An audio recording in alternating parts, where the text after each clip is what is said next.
दोस्तों नमस्कार। कैसे हैं आप लोग? आवाज आ रही है? आवाज आ रही है तो कमेंट करना। तब तक मैं अपने साथ में मजूमदार दादा को जोड़ लेता हूँ, प्रदीप को जोड़ लेता हूँ, फिर शुरू करते हैं। नमस्कार दादा। नमस्कार। तो आज फिर वही नलवा टाइप ही कहानी है। जैसे नलवा साहब थे और बप्पा रावल थे, वैसे ही कहानी है ये।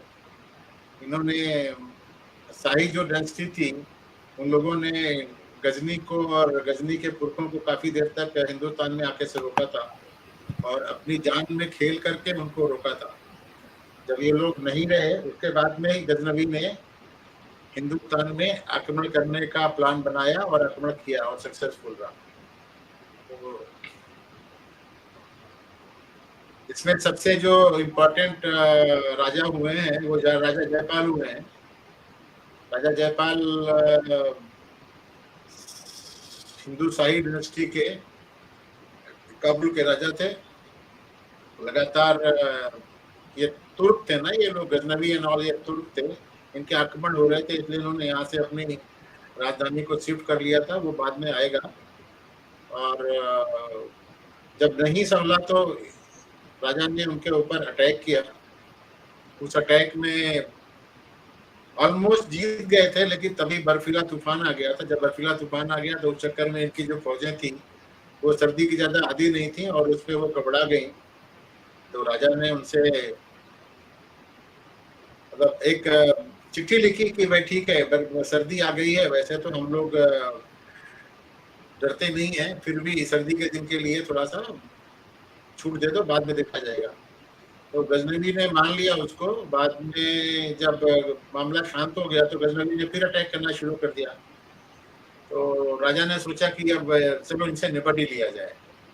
फिर से उन्होंने उनके ऊपर लड़ाई हुई और उसमें राजा जब हार गए तो राजा को ले जा करके वहां पर गजनी में सब लोगों के सामने उनको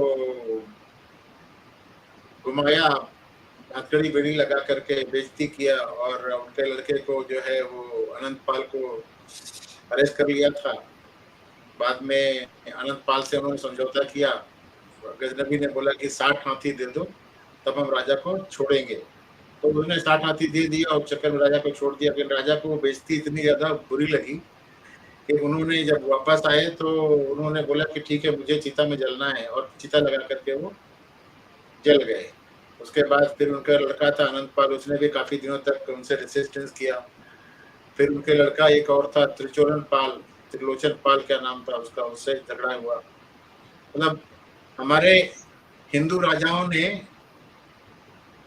अफगानिस्तान को भी बचाने के लिए काफी मेहनत की थी, काफी शौर्य बहादुरी का परिचय दिया था। लेकिन अल्टीमेटली यही है कि जब उनके पास में आप एक उन्माद के साथ में आते हो तो आपके मतलब सवार हो जाता है और आपको पूरा पूरा जो कॉन्टिनेंट का पूरा सपोर्ट मिलता है, तो एक राजा क्या करेगा, कितना करेगा। और दूसरा ये था कि सबसे बड़ी जो मुश्किल थी वो जो सिकंदर के टाइम में हुई थी, वो मुश्किल इनके टाइम में भी थी कि हमारे जो राजा महाराजा लोग थे ना, वो हाथियों से ज्यादा लड़ा करते थे। और ये जो उधर से आते थे, अरब से आते थे या जो तुर्क थे, वो लोग घोड़ों पे लड़ते थे। तो उनकी जो कैवलरी पावर थी वो बहुत स्ट्रांग थी। और हमारे राजाओं ने कभी भी अपने को एक जो मोरलिटी है ना उससे दूर नहीं रखा। कि मोरल हुआ करते कि भाई ठीक है, दिन में लड़ाई लड़नी है, रात को लड़ाई नहीं लड़नी है। कोई आदमी अगर भाग रहा है तो उसके पीछे नहीं भागना है, उसको छोड़ देना है, समथिंग लाइक दैट। और वो लोग ये सब चीजों पर विश्वास नहीं करते थे। उनको ये था कि भाई किसी भी तरीके से इन प्रकार कैसे भी करके अपने धर्म को फैलाना है और जो धर्म नहीं मानता है उसको मार देना है। तो इस इंट्रोडक्शन के बाद में एक डॉक्यूमेंट शेयर करता हूँ जिसको मैंने कल काफी मतलब मेहनत से बनाया था। अगर इसमें ट्रांसलेशन में कुछ गलतियां हैं तो माफ करना भाई। हम ये इतने ज्यादा इसमें वो नहीं है, क्या बोलते हैं, एफिशिएंट नहीं है कि हम लोग ढंग से ट्रांसलेशन कर सकें। हिंदी मीडियम में पढ़े हैं तो क्या हुआ, लेकिन आदत छूट गई है, तो मैं इसको ट्रांसलेट करके रख रहा हूँ आपके सामने, और अगर अच्छा लगे तो बताइएगा। बहुत अच्छा आर्टिकल था जिसको मैंने हिंदी में ट्रांसलेट किया है, और इसको शेयर करके बताता हूँ, देखता हूँ कैसा है। तब तक मैं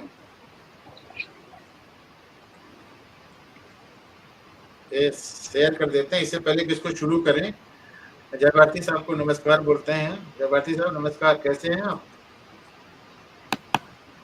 नमस्कार दादा, वीवी दादा, एम दादा, प्रणाम। पीके, प्रणाम जी। मैं ठीक हूँ जी, आप कैसे हैं? फिर आपका इलाके का जिक्र आएगा इसमें, बहुत दिख रहेगा इसमें। मतलब मुझे तो कष्ट होता है कि पता नहीं कैसे वहां पर अपने सनातनी इसमें लोग रहे हैं। बहुत बहुत पिशावर ने बहुत झेला है, बहुत झेला है।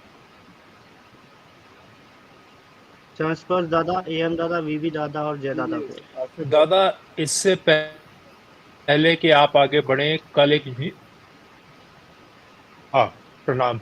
एक छोटी सी बड़ी क्विक न्यूज शेयर कर दूं।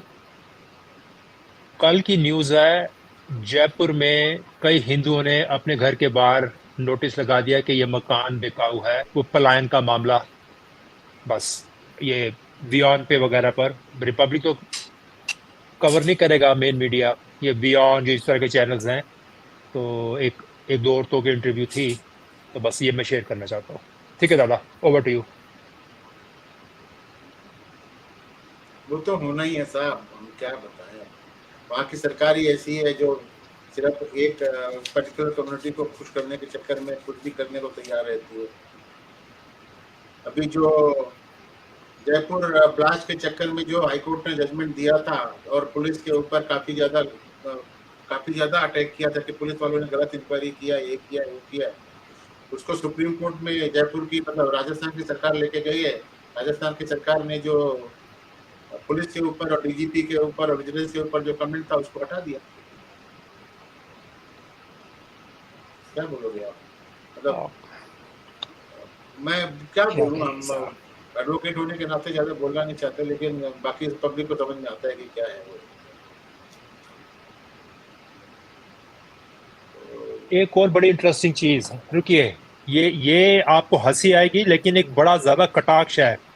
मेरे व्हाट्सएप ग्रुप में मेरा जो अपना खास दोस्त है 1982 से, उसने एक पिक्चर शेयर करी। ये पिक्चर है ट्रक की, पीछे लिखा होता है ना, ट्रक वालों ने हाँ। कुछ शेर लिखे होते हैं। इसमें लिखा है, कृपया कृपया हॉर्न धीरे बजाएं, हिंदू सो रहा है। वाह, सही है, सही है, सही है, बहुत अच्छा लिखा है। हाँ, सही है, हिंदू को जगाना जरूरी है ना। उसका मतलब ये हुआ पता हिंदू नहीं, ये सो थोड़ा जाए, सा सही बोल फजी रहे है। हो। हाँ, कान को तेज बजाए। और नीचे लिखा है, हाँ, कि इस ट्रक वाले को 21 तोपों की सलामी। सही है। बड़ा अच्छा लिखा है। हम्म।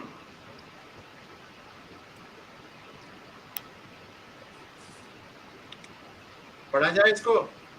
जी सर। हाँ जी दादा, शुरुआत आरंभ करिए।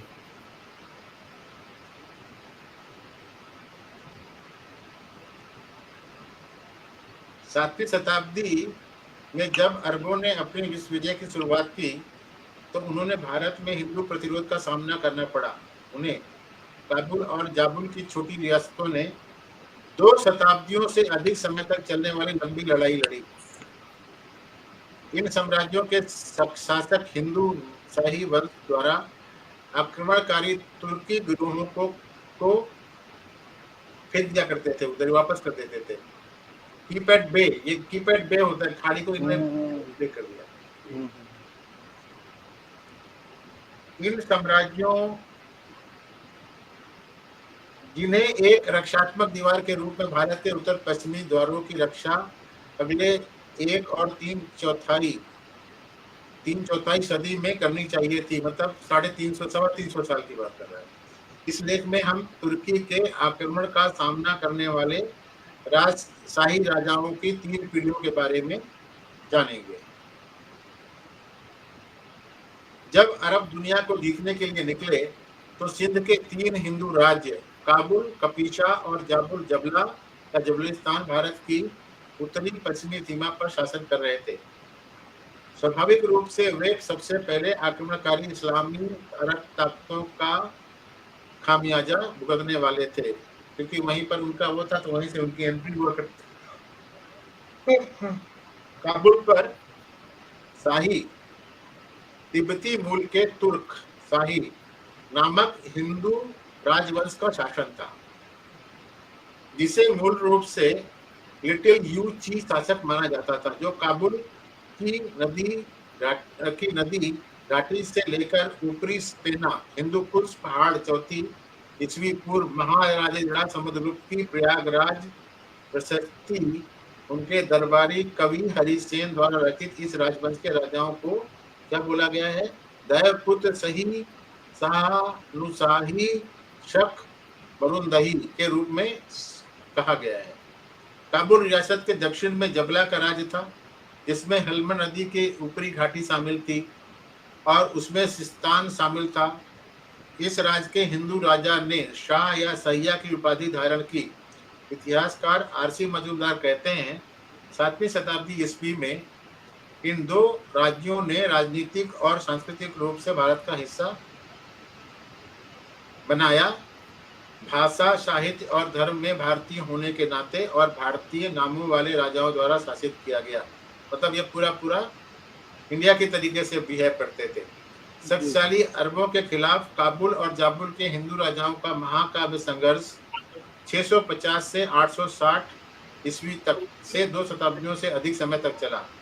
भारतीय शासकों एक ही पंक्ति, जिन्हें अरबों के लिए रणबल या रतबीर के रूप में जाना जाता है, ने लगातार 2 खलीफाओं द्वारा हिंदू रियासतों को अपने अधीन करने के प्रयासों के बावजूद काबुल पर शासन करना जारी रखा। 9वीं शताब्दी में शाहियों को एक तरफ अरबों और दूसरी तरफ कश्मीर के करकोटा द्वारा धमकी दी जा रही थी। करकोटा के वही जो कल हम लोगों ने पढ़ा था उनके बारे में। करकोटा शासक राजा ललितादित्य को छोड़कर राजवंश का कोई भी शासक इतना दूरदर्शी नहीं था कि वो अरबों द्वारा उत्पन्न खतरे को पहचान सके। करकोटा के दक्षिणी प्रभुत्व पर अरब छापों ने ललितादित्य को आश्वस्त किया था कि ये इस्लामी आक्रमणकारी हैं, जिन्होंने भारतीय राज्यों के लिए एक आम खतरा पैदा किया था, और बाद में उन्होंने शाही राजकुमारों को समर्थन किया और उन्हें अपने दरबार में उच्च पद प्रदान किए, लेकिन उनके उत्तराधिकारी इस नीति को जारी रखने में विफल रहे। मतलब ललितादित्य के जो उत्तराधिकारी थे वो इस नीति को जारी करने में विफल रहे। उस चक्कर में गजबी घुस गया। शाही राजवंश को हिंदू शाही वंश द्वारा प्रतिस्थापित किया गया था, जिसकी स्थापना अंतिम शाही शासक लंगुतुरमन के ब्राह्मण वजीर कल्लार उर्फ ललिया ने की थी। काबुल और जाबुल के हिंदू राज्यों ने तुर्की के नेता याकूब इब्न लेथ के आगे घुटने टेक दिए, जिन्होंने बाद में 867 ईस्वी में फारस में सफरीड वंश की स्थापना की। देवाती साहब देखो। चाचा नमस्ते। नमस्कार, क्या हाल है? चाचा आज ना मैं लीव पे रहूंगा, कोई गेस्ट आए हुए हैं, अभी लेके आया उनको। हाँ ठीक है, ठीक है, कल अटेंड करूंगा। वैसे यूट्यूब पे देख लूंगा मैं सारी। काबुल और जाबुल के जो हिंदू राजा थे ना, उन्होंने तुर्की के नेता के सामने घुटने टेक दिए, जिन्होंने बाद में फारस में और बाद में वो लोगों ने सफरीड वंश की स्थापना की। मतलब मुसलमान बन गए और उसके बाद में फिर वो हिंदू राजाओं के ऊपर अटैक करने लगे। लेकिन आक्रमण के बाद 870 में दादा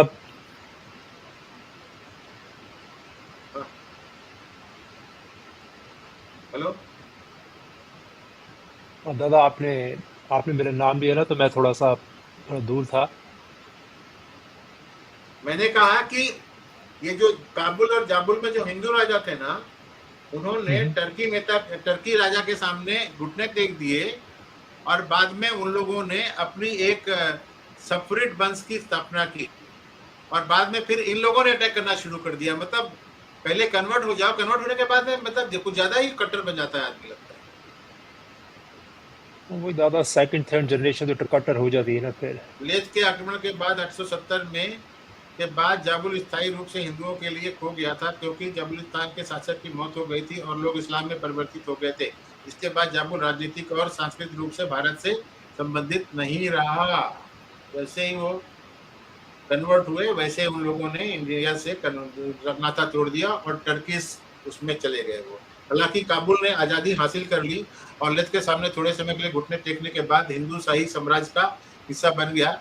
फारसी समानिदों जिन्होंने केसर शाह राजवंश को हटा दिया था, ने काबुल पर अपना अधिकार का विस्तार करने के लिए कोई प्रयास नहीं किया, जिसने हिंदू शाहियों के तहत अपनी खोई हुई महिमा को वापस पा लिया। कल्याण की रजत राज तरंगनी की निम्नलिखित श्लोक शाही कुमारों की ताकत का गवाह देता है। क्या बोल रहा है ये?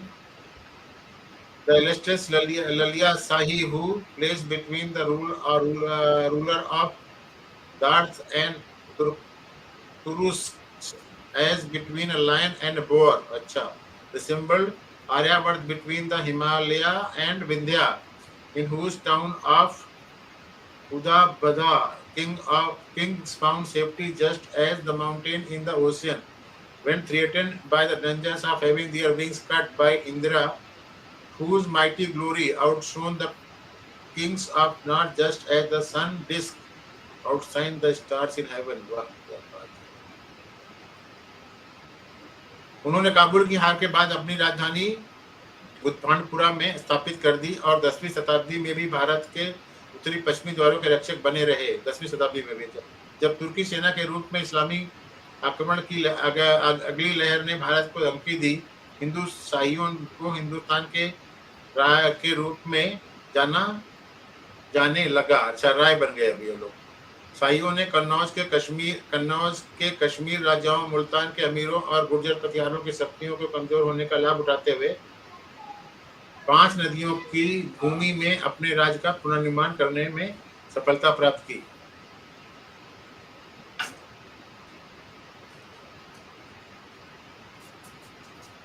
जयपाल जो 11वीं शताब्दी में अंतिम तिमाही में अधिकांशन पर चढ़ा, बाद में हिंदू शाही शासकों में से पहला था, जिसे तुर्की आक्रमणकारियों के नए ज्वर का सामना करना पड़ा। जयपाल के प्रदेशों में बार बार छपे सबुक्तगिन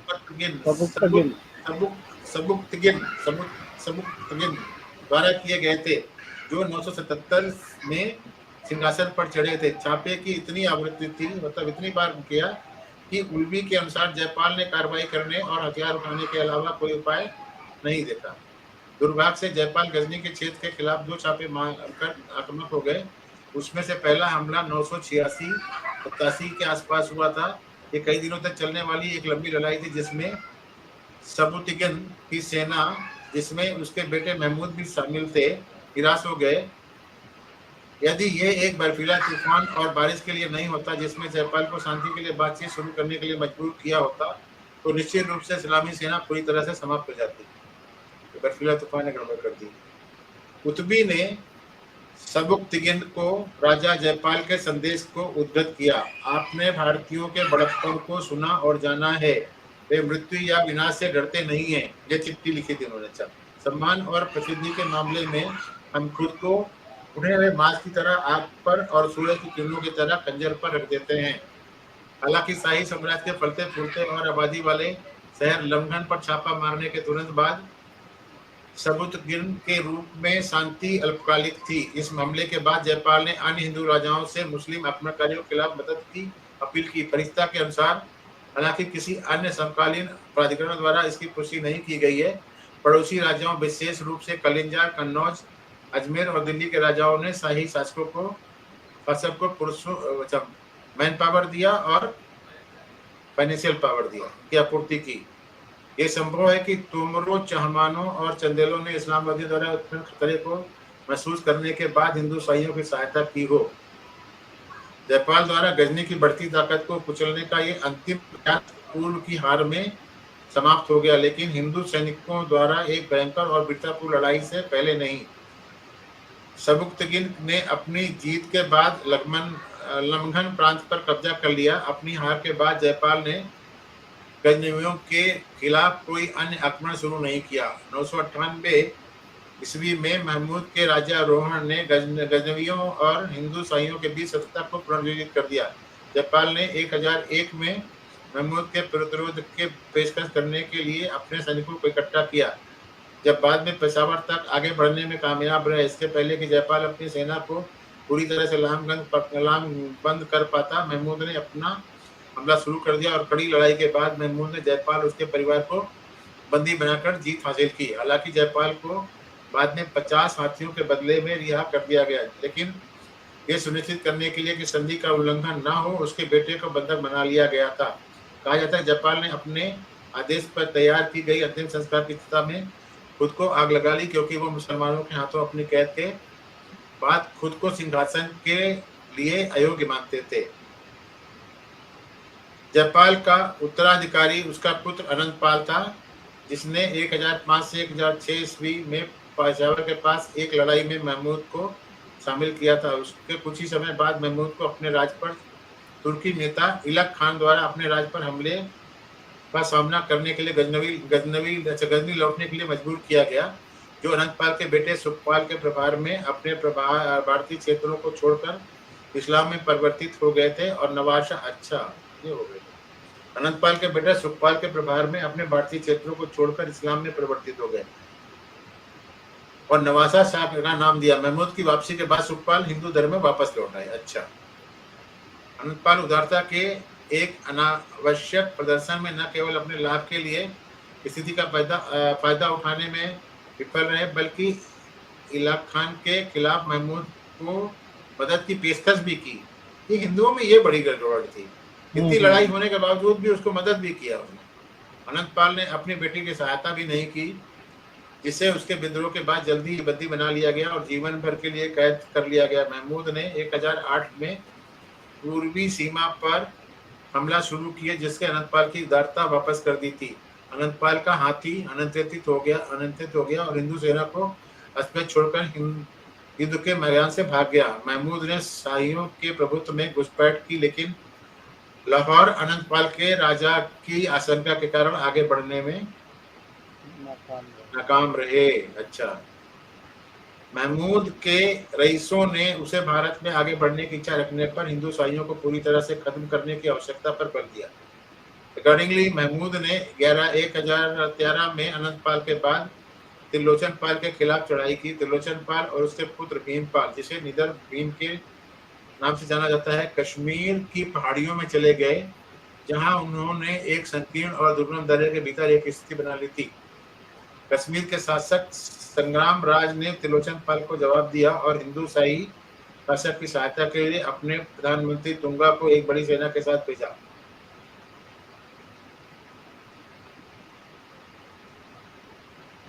और आगे क्या बोल रहा है? कल्हण हिंदू शाहियों के महाकाव्य संघर्ष का एक विशद विवरण देता है, जिसने मुस्लिम मानस पर गहरा प्रभाव छोड़ा। क्या बोला है कल्हण ने?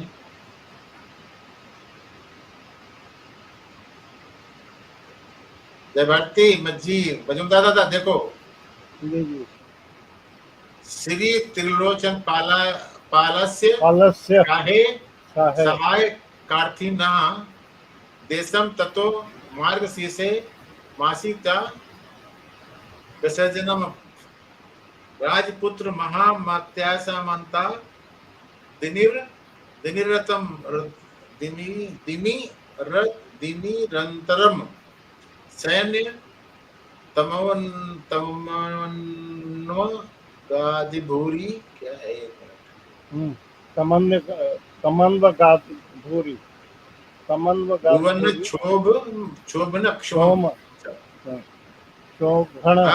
अग्र ससतु साहिनाम कृत्य सत्रिक्या पंचवाणी दिनान्यस्य सीदते स यदोन्मद। मेरा कहने तो ये है कि उस समय संस्कृत चलती थी, संस्कृत पढ़ते थे ना लोग पूरा। ये संस्कृत ही है।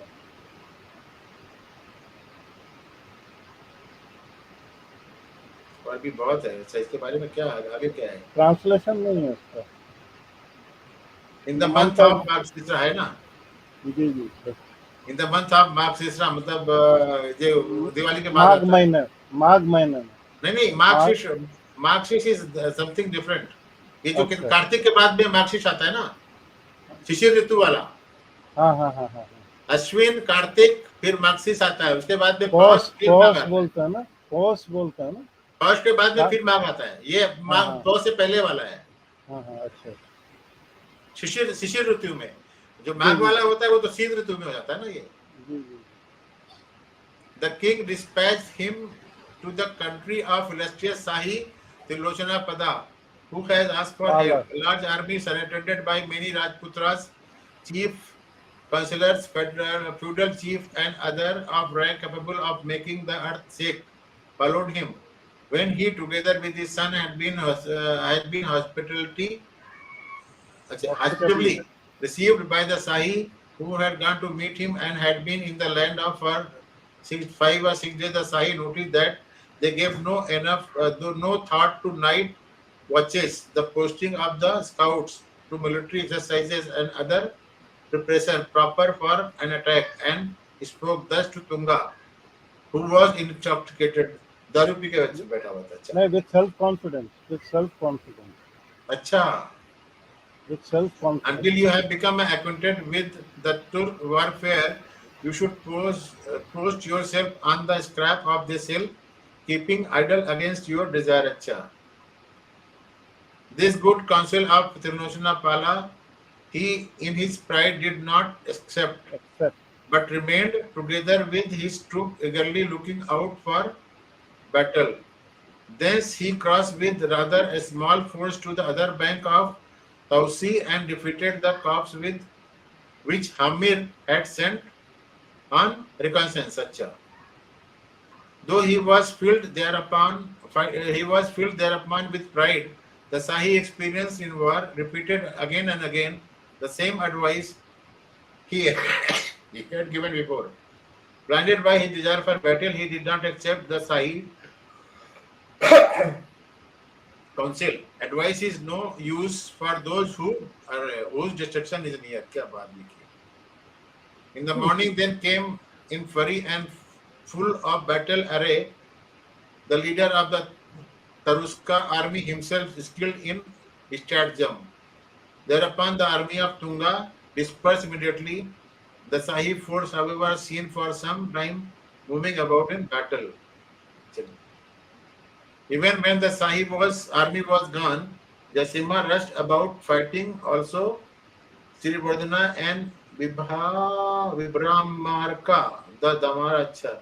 These three valiant men fighting on the terrible field of battle which resounded with the tramp of horses, preserved the honor of the country from being lost. Who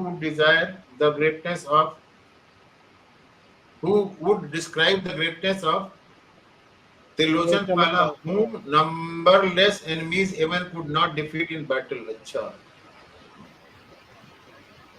Tilochan Pala, causing flood of blood to pour forth in battle, resembled Shiva when descending for the fire which burns the world at the end of the Kalpa.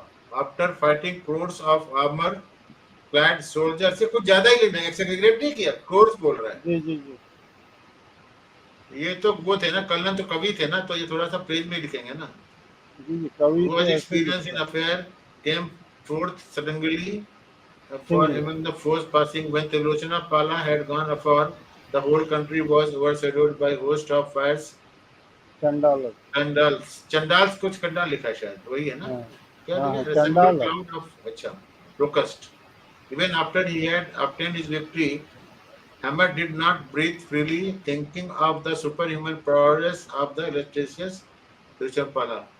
कल्हड़ तिरुचपल की वीरता और बुद्धिमत्ता की गवाही देता है जो तुंगा उसके सलाम में दिखाई देती है।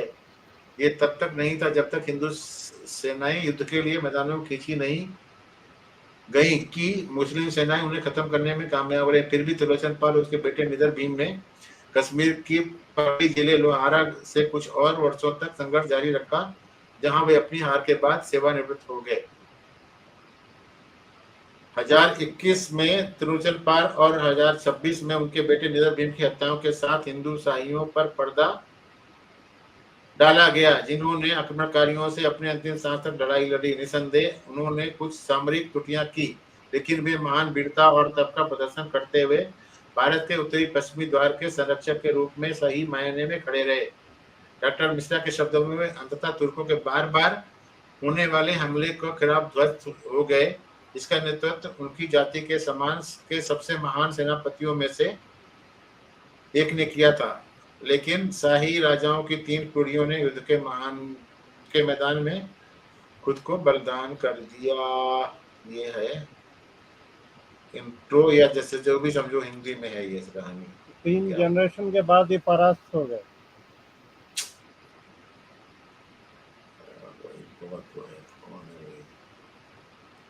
कौन अच्छा क्या बोलेंगे, मतलब दुख होता है यार, शिट।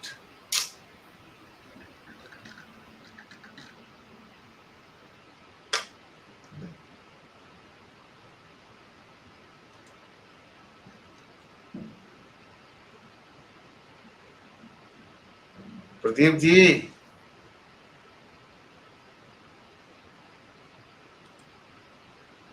जी सर, हम लोग चालू रखते हैं।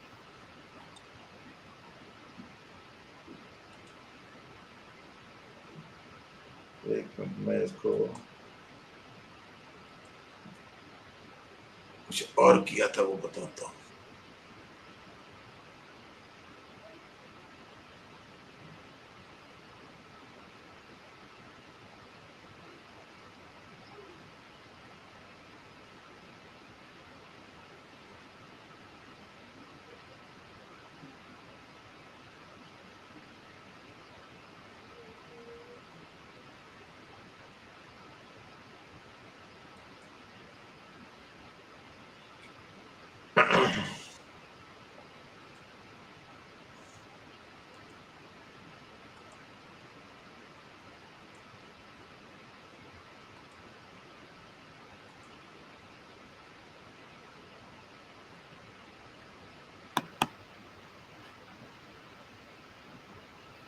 The Hindu Shahis in Kablistan and Gandhara। हाँ, पढ़ूं sir?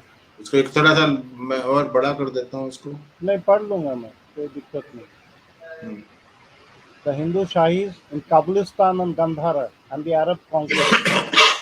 According to the Arab chronicler Al-Baruni, 973 to 1048 CE, the last Turk Shahi in the throne of Kabul was a certain Lagaturman, who was deposed by his Brahmin minister Kallar in the middle of the 9th century CE. With the establishment of the Abbasid Caliphate in 750 CE, the situation had dramatically worsened for the still largely independent kingdoms in Zabul and Kabulistan. In 814 and 815 CE, the Kabul Shah suffered a critical defeat against the troops of the Abbasid Caliph Al-Mamun, 813 to 833 CE, and was forced to convert to Islam. Mamun's troops had even pushed into Gandhara on the Indus River.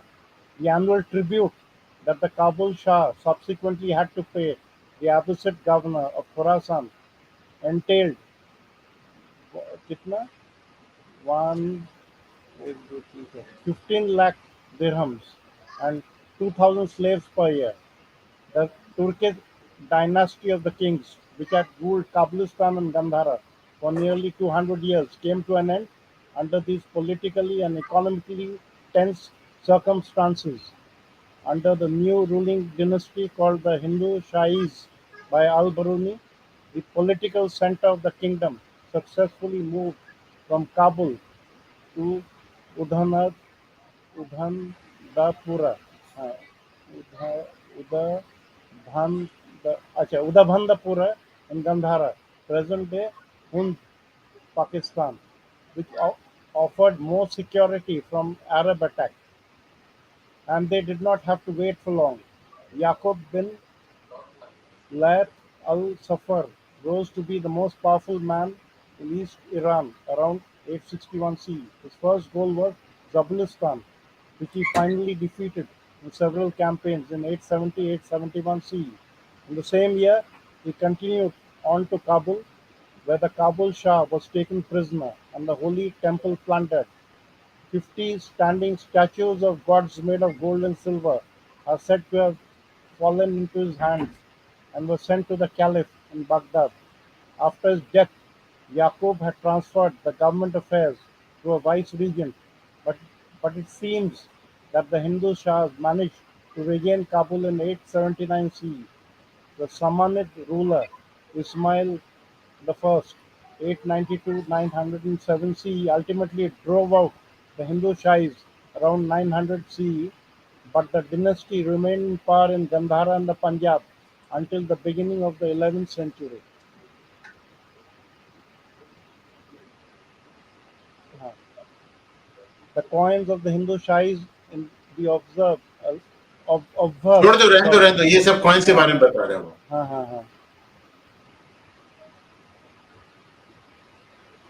Hindu god Shiva, फिर वो rider carrying a lance with a flag, the inscription composed in Brahmi, ये सब दिया हुआ है. ये जरूरी नहीं है.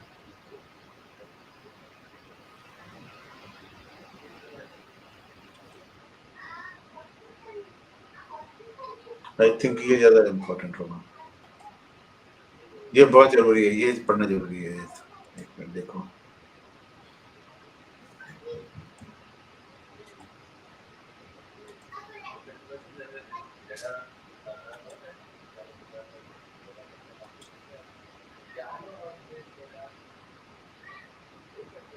The Hindu Shahi dynasty, forgotten clan of Bharat. ये अभी का है, लेटेस्ट है, टाइम्स ऑफ इंडिया का है. हाँ हाँ, 27 दिसंबर 2022 का है.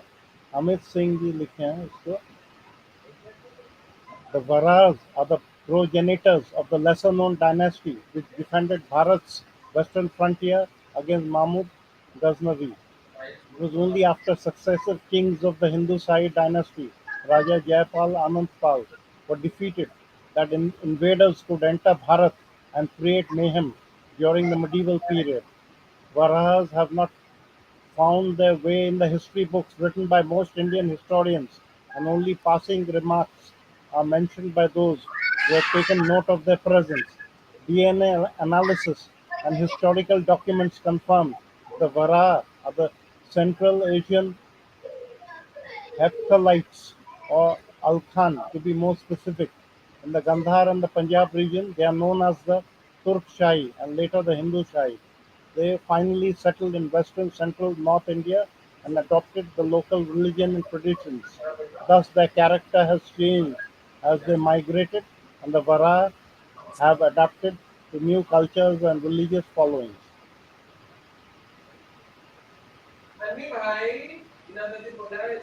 There is enough reference to the Varas in Iranian history and the movement from eastern Khorasan, Turkestan, through Afghanistan to Punjab. Varas have rarely used the clan's name after establishing their rule in India, except for rulers like Dharni Vara, Jaya Vara from Gurja Desha, and Uday Vara from Odisha. In the book Annals of Rajasthan, a historian like Colonel James Todd has written about Varas and their deliberate move to obliterate their names and references from Indian history. It is interesting to find names of clans and family trees that originated from the Varas. But there is no documentation of the Varas, or we cannot safely assume that some motivated genealogists have deliberately blotted their names. Abul Fazl, in his Ani Akbari hoga na, has हाँ. shown the presence of Varas in the Mahals of Sarhind, Sumana, Kariyat Rai Samu, and Machiwada of Sarkar Sarind of Suba Delhi, and Mahals of Rajwara, Dardak, Rahimabad, and more. The Chauhans of Ambota in Una district of Himachal Pradesh are Vara by caste, as documented in the Vanshavalis. The Vanshavali further details are a few further the Vanshavali further details a few important notes on the extent of the kingdom of Raja Anandpal.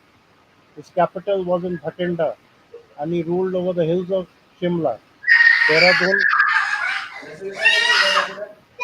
and Badrinath नहीं आवाज आ रही है ना sir एक minute मैं अपने mute कर देता हूँ जब तक चले नहीं कोई बात नहीं है सर मैं रुक जाऊंगा ना अच्छा नहीं वो बाहर है एक minute His capital was in Bhatinda and ruled over the hills of Shimla, Dehradun, and Badrinaran Tirath. This gives the same lineage to the Varas of Ambota to that of Hindu Shahis. Some of the Rajas mentioned in the Vanshavali are Raja Mansar and Raja Mohar. Thereafter, the title changed to Rana and Chaudhary. Chaudhary Jahar came from Arniala, came from Arniala and settled in Ambota. Vara ruled the plains of the Punjab in the early medieval century. देवरा 2003 लिखा हुआ है. According to Munhat Nancy, the famous Khyat writer of the 17th century Rajasthan, Vara were the lords of the forts like Uchha near Multan and Derawar, Baltistan at that time. The Khyats of Jaisalmer also include Vitheda or Bhatinda under their possession.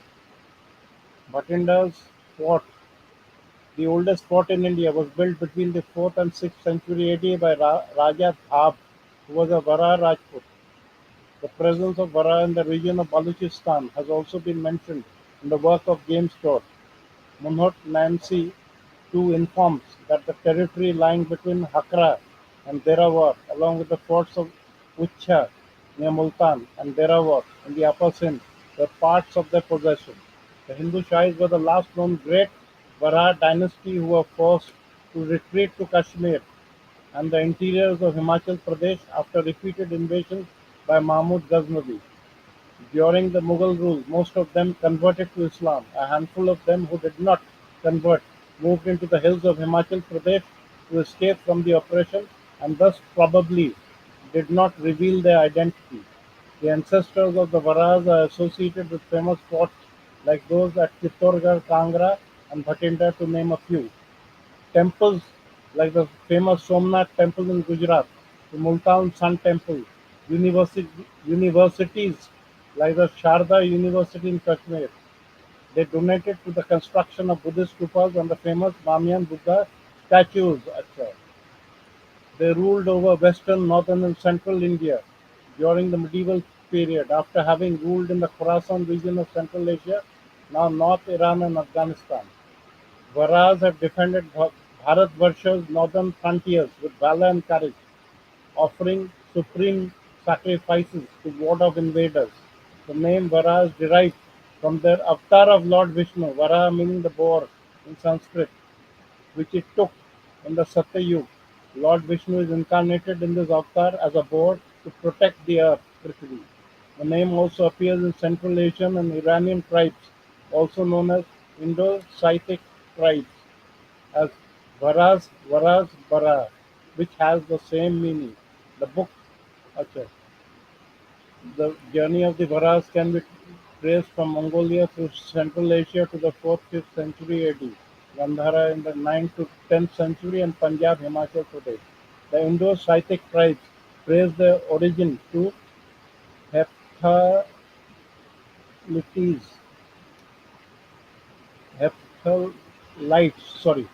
The Indo-Scythic tribes trace their origin to the Hephthalites.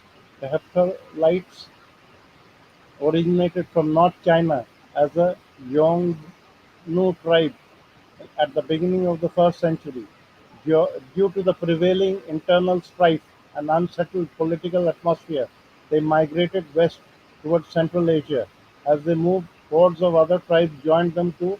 Hephthalites' identity changed from an ethnic tribe to a political entity. A branch split and migrated towards Europe, and others migrated south towards Central Asia. and South Asia. As they moved, they displaced other tribes, thereby altering the region's demographics. The Varayas are these Hephthalites from Central Asia who had long settled in the Bactria region. They are also one of the seven noble families of Persia called the House of Varas during the Sasanian reign. The Y chromosome haplogroup Q has three major branches of Q1, Q2, and Q3. The haplogroup Q3L275 is confined to West Asia and neighboring parts of Central and South Asia, mainly Pakistan, West Asia, and up to 7% in Iran. Over the past decade, Chinese archaeologists have published several reviews regarding the results of excavations in Xinjiang. They imply the generic composition of Xingnu's supreme ruling class. Al-Biruni, the historian, once wrote, "The Hindu Shahi dynasty is now extinct, and of the whole house there is no longer the slightest remnant in existence. We must say that in all their grandeur, they never slackened in the ardent desire of doing that which is good and right, that they were men of noble sentiment and bearing. I have traced their origin and where they are at present. I am a Hindu, shy and a proud Vara." अच्छा, जो लिख रहा है writer वो इसी clan का है क्या? Amit Singh, Captain Amit Singh is an aviation professional with over 25 years of commerce airline experience. He has been associated with three startup airlines, having served as the head of flight operations, safety and training of flight operations, safety and training of pilots. He has hands-on experience. वो अपने बारे में लिख रहा है, airlines के बारे में. So he's claiming that he is from this dynasty.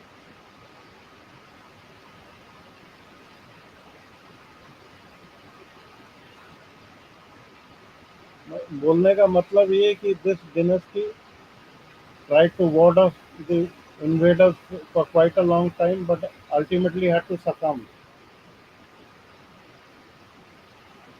उसमें लिख रहा है ना, they fled to first they went to Kashmir, then to Himachal Pradesh, where some of them converted to Islam and some of them became sort of anonymous, unknown. They did not disclose their identity further. यही तो बोल रहा था sir. जब वो खत्म हो गए तब वो हिमाचल की तरफ जब गए तब कुछ इस्लाम में कन्वर्ट हो गए और कुछ जो है अपना परिचय जो है छिपा लिए.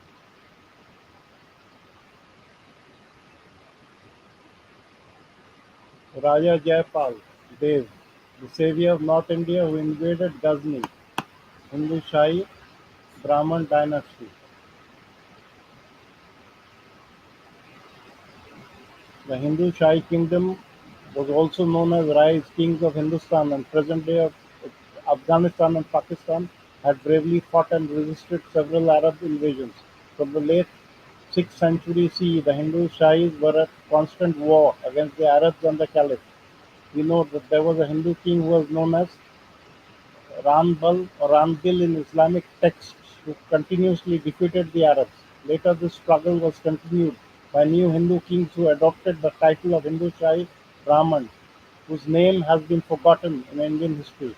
He was Maharaja Jaypal or Jaypal Dev, who not only stood against the wrath of the Yamani Turks, but also invaded their stronghold, that is Ghazni. For a long time, we had heard that Mahmud Ghazni attacked India from 1001 AD to 1027 AD. But prior to him, it was Maharaja Jaypal of the Hindu Shahi dynasty who decided to invade Ghazni twice. But unfortunately, such heroic courage of raiding the territory of Sabultagin Ghazni with a united Hindu front under King Jaypal couldn't find its place in Indian history.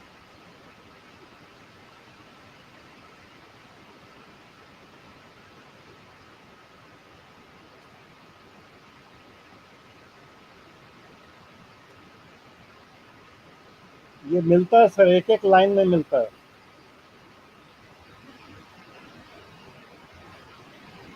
the powerful Samanid dynasty of Persia didn't make any efforts to invade the Hindu Shahi kingdom, but with the rise of Al-Tigin, Al-Patagin, a Turkish slave soldier of the Samanid governor Mansur, the position of the Shahis soon became vulnerable.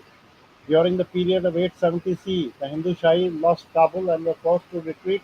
This temporary loss of the great Hindu Shahi kingdom was the beginning of another chapter in the medieval history of the Indian subcontinent. The introduction of the Turuskers warlords completely changed the mentality and the conduct of war. The establishment of this new Muslim Turk authority in Ghazni completely changed the policy of the Muslims. Under the Turks, the raids on the Hindu Shahi and later on northern India became even more aggressive and lethal. The first Hindu king who faced this wave of the Turuskers was Jaypal, or Jaypal Dev, who fought till his last breath in order to protect his kingdom of people. The Hindu Shahi kingdom under Maharaja Jaypal was stretched from Sirhind to Lumhan, Laghman, and from Kashmir to Multan.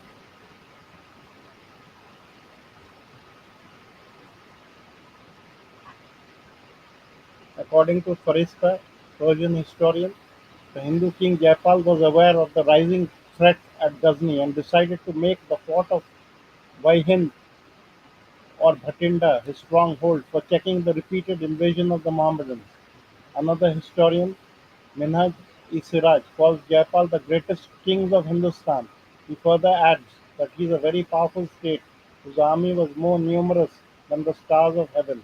He also adds, his soldiers were so imbrued their hands in blood that they had so improved sorry, his soldiers had so improved their hands in blood that their swords were as red as the morning dawn. Hast thou seen his spears gleaming like tongues of flame through black smoke? Thou wouldst have said, his host was dispersed in the wilderness of hell. Sense fled from the brain at fear of him, and the light of the eye was confounded. Conflict against Sabuktigin. According to Farishta, initially there was a temporary alliance between King Jaipal and Alpatgin's general Sabuktigin, but when the latter became the ruler of Ghazni, he broke the alliance and decided to invade the territories of Jaipal through frequent raids.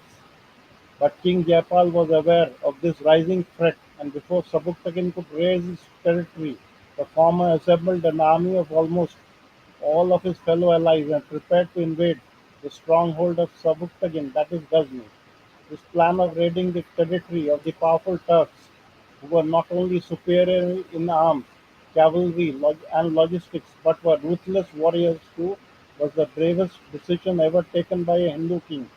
If these types of policy and courage were shown by the future kings of India, then its history would have been different. Jaipal's invasion of Ghazni. The invasion or raid on Ghazni took place somewhere in 786 to 87 CE. The battle lasted for several days, and the Hindu army of Jaipal was able to secure the upper hand in the battle. According to Al-Qutbi, the Turkish army of Sabuktigin, including the young prince Mahmud of Ghazni, was reduced to despair, but a snowstorm and inhospitable weather completely changed the course and the outcome of the battle. Due to the storm, the army of Jaipal, which was fighting from their homeland, decided to settle for peace.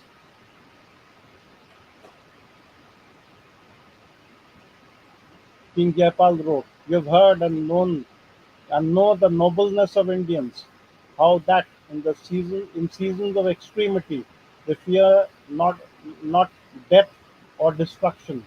They run the edge of the sword over those who wrong them, when there is no means of escaping the blade. In the affairs of honor and renown, we would place ourselves upon the fire like roast meat, and upon the dagger like the sun rays."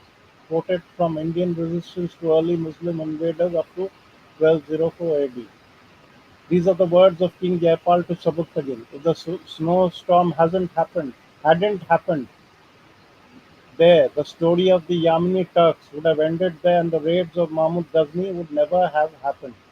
Temporary peace was established between the Hindu Shahi and the Ghaznavids, but after witnessing this invasion, Sabuktigin was well aware of the threat to suppress his enemy, he started raiding the territories of Lamghan of the Shahi kingdom. In reply, Jaypal decided to organize a united Hindu front against Sabuktagin.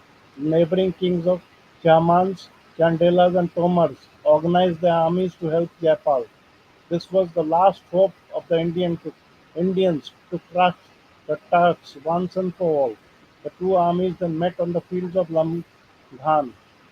Although the Shahi army did have a united front, but against the superior Turkish cavalry and mobility, it was helpless.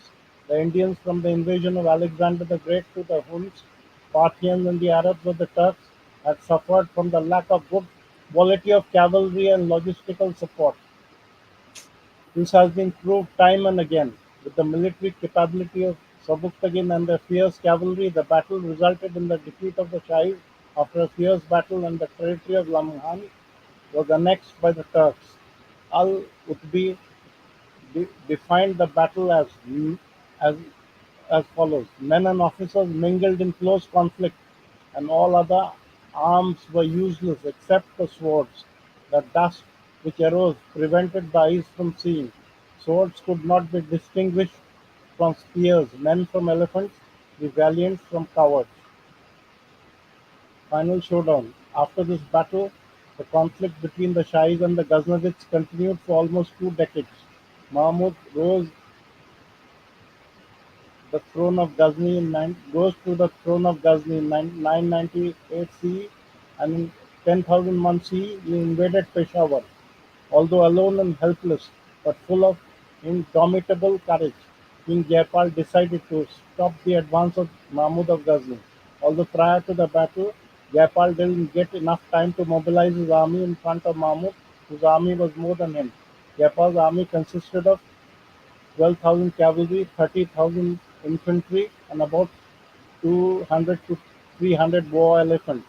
The battle resulted in the defeat of the Shahi king, and he, along with his family members, were taken captive. But after some time, Jaipal was released by Mahmud in exchange of 50 war elephants. But Jaipal, after his captivity at the hands of the idol breaker, who didn't have any respect for Hindu and were only focusing on plundering cities and temples, considered himself unworthy of the throne and declared that he had failed in protecting his kingdom from the militias. He ordered a funeral pyre and set fire to it and attained martyrdom. Later, the struggle against the Ghaznavids was continued by successor Anand Pal and, and Trilochan Pal for almost 2 more decades. ये है।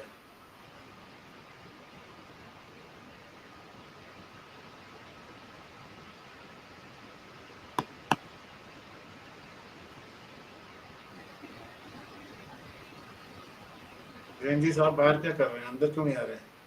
उनको वो चाहिए।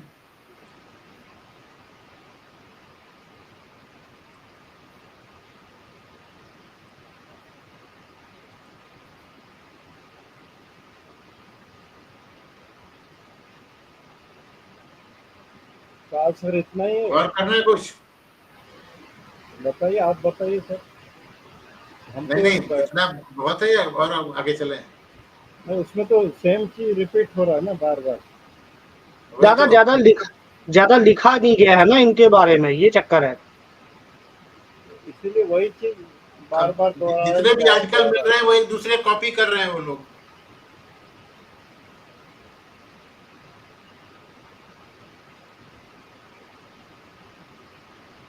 फिर open कोई discussion रखते हैं। 1 minute थोड़ा सा आप गोयल साहब को दिखा देते हैं तो अच्छा रहेगा। जी।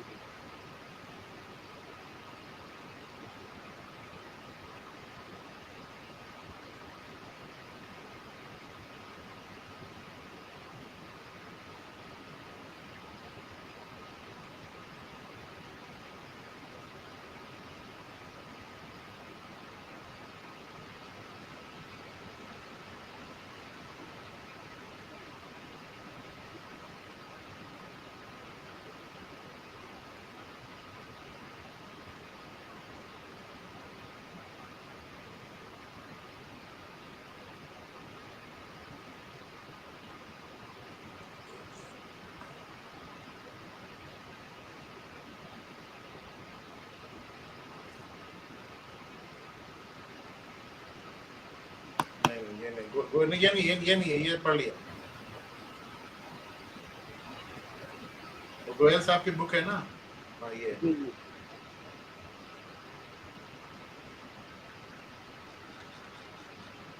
तो फिर ओपन डिस्कशन रखा जाए ना सर, जिनको जो बोलना है वो अपना बोलो। ये गोयल साहब को थोड़ा सा पढ़ लो, और जो तुम बोले थे ना उसको पढ़ लो थोड़ा, ज्यादा अच्छा लगेगा। हाँ, ये एक मिनट, अरे बाप, डिस्कशन तो चलेगी, फिर डिस्कशन शुरू हो जाता फिर कोई मजा नहीं आता ये सब देखने में।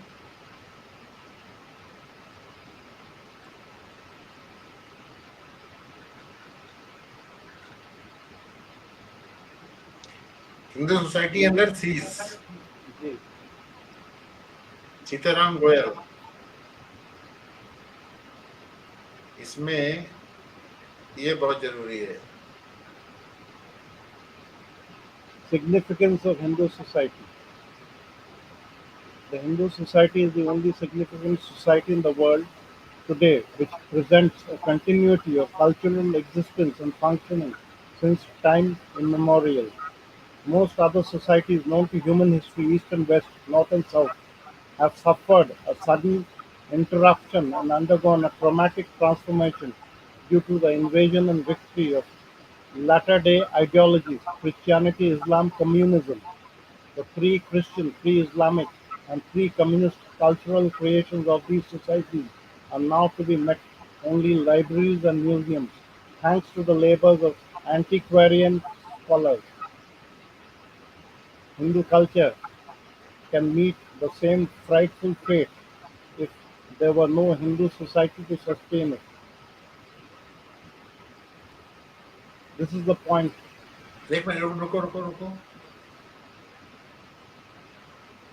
नहीं, ये नहीं है, ये नहीं है, एक मिनट, दिस इज रॉन्ग, गलत है वो।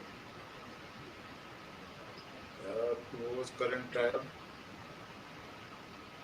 सीताराम गोयल की जो दूसरी बुक है ना, चलिए 600, ये नहीं, ये टिप्पणी भी जो है जरूरी था ना, अभी जो हम लोग पढ़े ये मैसेज भी पहुंचना चाहिए। इसको लास्ट में करें, कंक्लूडिंग में करें, अभी थोड़ा सा वो नहीं देखते हैं ना। गलती से पढ़ दिए जो भी हो, मतलब but this was important.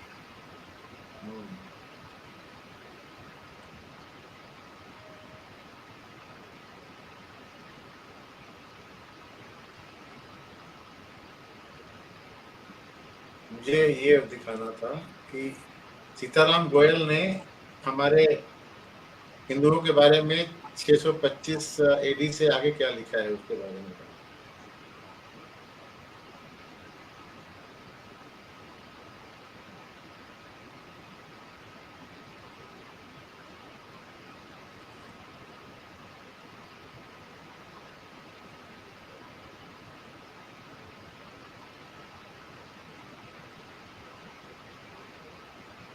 Heroic Hindu resistance to Islamic invaders, yeah? Muslim invaders, 636 AD to 1206 AD.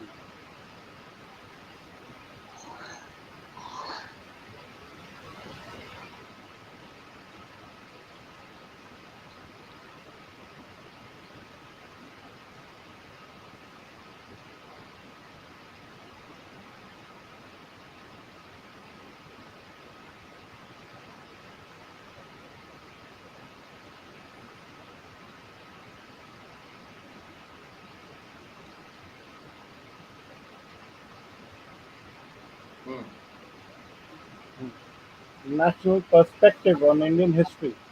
Matthew Arnold had composed his famous lines with reference to a particular context. He had the Buddha and similar Hindu sages in mind when he wrote the following famous lines. The East bowed low before the blast. In patient deep disdain, she let the legions thunder past and plunge in thought again. Little did the poet suspect that his tribute to Hindu spirituality would be twisted to embellish an imperialist version of Hindu history, according to which the meek Hindu had always been preoccupied with sterile speculations and seldom stood up in defense of his country and culture. हिरन में एक दादा एक minute जी sir, हिरन में है क्या? हाँ बोलिएगा। जो अभी नो मोर जिहाद वाले चैनल में चल रहा था ना, उसमें एक बाबा जी आए थे ना, हाँ हाँ हिरन में हाँ बाबा जम्मू आए थे। तो बाबा जम्मू को ये पढ़ाना चाहिए कि देख लो हमारे हिंदू लोग क्या है, हिंदू लोग जो है वो जैसे अभी बताया ना वो अपना जय भारती साहब ने कि ट्रक के पीछे क्या लिखा है, please blow your horn slowly, Hindu are sleeping. Problem ये है, यही सीताराम गोयल लिख रहा है।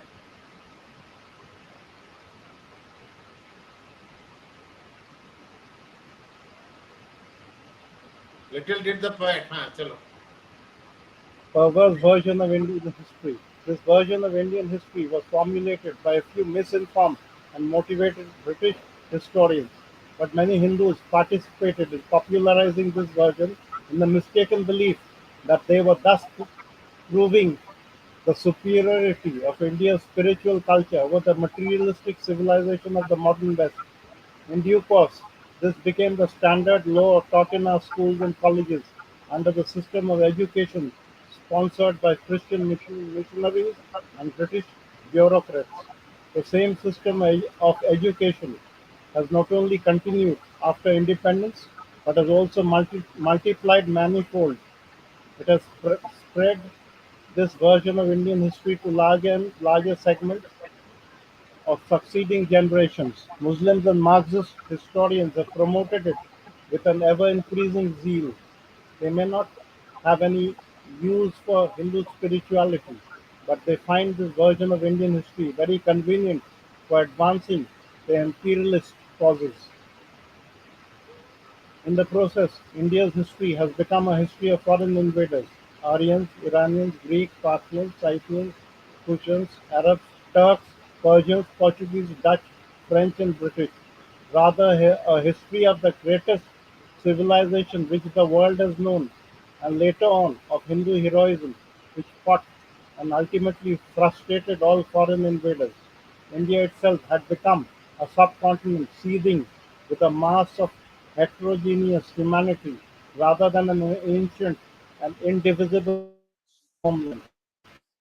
Indian people have become a conglomeration of nationalities, racial groups, and religious communities which are finding it difficult to coexist in peace, rather than a national society which is trying to reform itself and reclaim some of its unfortunate sections alienated from it by successive waves of Islamic, Christian, and modern Western imperialism. And Indian culture has become a mechanical mixture of odds and ends, indigenous and imported, rather than a homogeneous whole created by a vast spiritual vision which is finding itself ill at ease with incompatible impositions. It was this version of India's history which gave a good conscience to the British imperialists while he pulverized Hindu society, plundered Hindu wealth, and poured undisguised con- contempt on Hindu culture. It was this version of India's history which emasculated Hindu society and emboldened the residues of Islamic imperialism to stage street riots and then walk away with precious parts of the Hindu homeland, thus consolidating an aggression which had not succeeded, even though mounted again and again for more than 1,000 years. It is this version of India's history which is being invoked by the fifth columns of Islam, Christianity, and communism, each of which looks forward to a final conquest of this country with the help of foreign finances and, if need be, foreign firearms. And it is this version of India's history which is being promoted by power-hungry politicians who woo the Muslim vote bank while they divide Hindu society into mutually hostile camps. How true it is। क्या बात है। जी जी, देखिए कितने पहले वो लिखे थे। Putting the record straight, Hindu society owes। मालूम है ये लिखने के लिए उसको जेल में डाला था सीताराम हाँ गोयल को। मालूम है सर, मालूम है सर। और ये पहले ये मार्क्सिस्ट थे, ये कम्युनिस्ट थे। उसके बाद उनको लगा कि नहीं मैं गलत रास्ते पे चल रहा हूँ, पुटिंग द रिकॉर्ड किसने स्ट्रेट। किसने डाला जेल में दादा? जो सीताराम गोयल जो ये नहीं, नेहरू या इंदिरा ने? इंदिरा ने। इंदिरा ने, okay. Hindu society He was writing in a newspaper ना, ये सारे कॉलम लिखते थे ना, उन्हीं का कलेक्शन है सब। Okay okay. ऑर्गेनाइजर में या पैट्रियट में कहीं लिखते थे ये इसको। उस दिन मैं दादा एक बात मैं यहाँ पे ये भी ऐड कर दूं, ये जो नेहरू ने डिस्कवरी ऑफ इंडिया लिखी है, अब इतनी डिस्कशन हुई है, अब सोचता हूँ क्या नेहरू को किसी ने प्रॉम्प्ट किया कि आप ये लिखो? क्या वो नेहरू का अपना काम है? मैंने बिल्कुल सोचने वाली प्रॉम्प्ट बात। किया और भारती साहब, मैं मटेरियल आपसे एक उनको दिया सवाल गया काउंटर था। कर रहा हूँ, काउंटर कर रहा हूँ। जब भी वो जेल से बाहर होता था तो कोई किताब नहीं लिखता था, जेल के अंदर ही किताब कैसे लिखता था वो? दादा वही ना, जेल के अंदर भी उसको किसी ब्रिटिश या हिस्टोरियन जो एंटी कुछ इंडिया लिख थे करके देखा होगा, ये सिर्फ अपना नाम दे देता होगा, हाँ राइटर वुड हैव बीन बस, समबडी एल्स। ये सेव बात करके मैंने देखिए जिंदगी, सके ये। दादा ये बात मैंने जिंदगी में कभी नहीं सोची, टिल आपकी स्ट्रीम पर जब ये सब डिस्कशन होने लगा, फिर दिमाग चल सोचता है ना कि यार क्या नेहरू ने जो लिखा है जेल के अंदर, जो भी लिखा है, क्या ये इसका अपना काम है? आई डाउट कि ये इसका काम है। उसको दो दो टाइपिस्ट मिलते थे साहब वहां पे अंदर, और वो टाइपिस्ट दुनिया भर की बुक्स लेकर के रेफर करके वहां पे लिखते रहते थे, और बाद में जब ये जेल से बाहर आता था तो एक बुक छप जाती थी जिससे कुछ रॉयल्टी मिलती रहे, और ये कैमोफ्लेज करता था कि हाँ ठीक है मैं पैसा कमा रहा हूँ रॉयल्टी से। जैसे मुगलों का लास्ट राजा बहादुर शाह जफर का मशहूर है कि उसको भी बहुत शायरों ने अपने कलाम लिख के दिए जिसपे उसने कहा कि क्लेम किया ये मेरा है। ये है ना, ये बात जी होती जी है। जी, हाँ ये है ना, बिल्कुल। हाँ, बिल्कुल तो फिर बिल्कुल। तो हमारे ये प्रधानमंत्री भी उसी की वंशावली से हैं। आप देखिएगा उर्दू शायरी में जफर जफर करके लिखते हैं, लेकिन ये मैं पढ़ा था कि हाँ वो मतलब कुछ भी उनको अच्छा लगता था किसी शायर का, मतलब कुछ कोट, तो अपने नाम से वो चला देते थे, और किसी चला का देते, हाँ नहीं, वो बोलने का मजाल ही नहीं है ना उनके सामने, हाँ ठीक कह रहे हैं। वो गर्दन उतार देंगे फिर। Putting the record straight. तो पैसे भी चाहिए थे लोगों को। Hindu society owes it to its own survival in the present and to the prosperity of its future generations to repudiate this perverse version of India's history and to put the record straight so that no one dares divorce Hindu spirituality from Hindu heroism, Hindu nation from the Hindu homeland, and Hindu culture from the national culture of India. Hindu saints, sages, and scholars in general, and Hindu historians in particular, have come forward to do their duty towards their society and culture and to pay homage to the ancient heritage. Hindu Dharma Shastras have enjoined upon every Hindu to repay according to his or her capacity the Rishi Rina. Rin means debt. That is the debt we owe to our seers and sages by passing on to the next generation the Veda and the Itihas Purana. That is the spiritual and cultural vision of Sanatana Dharma and the historical tradition of Hindu heroism. In the present situation, that is perhaps also the best way to repay the Pitri Rin, that is the debt we owe to our forefathers for the protection, preservation, and perpetuation of our great Hindu society and its continuously creative culture. The latest scholar and historian to repay the Rishi Rin is in an ample measure is Dr. Ram Gopal Mishra, whose monograph has been published recently. The book is small in size, but it is packed with painstaking research and is thus a solid and substantial contribution to the history of a comparatively obscure period of Indian history. What is more important is the perspective. The present thesis, writes Dr. Mishra in his preface, is an attempt to provide a connected account of the prolonged and sustained efforts made by Indians to stem the tide of early Muslim invaders. The political and military resistance was spread over more than 5.5 centuries till its final collapse in northern India in the last decade of the 12th century AD. For long, historians have emphasized merely the ultimate collapse of the Indians, ignoring completely the resistance offered by them.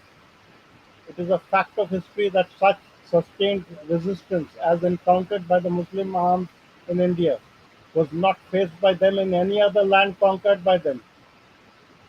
ये बहुत important है sir ये line. It is a fact of history that such sustained resistance as encountered by the Muslim arms in India was not faced by them in any other land conquered by them.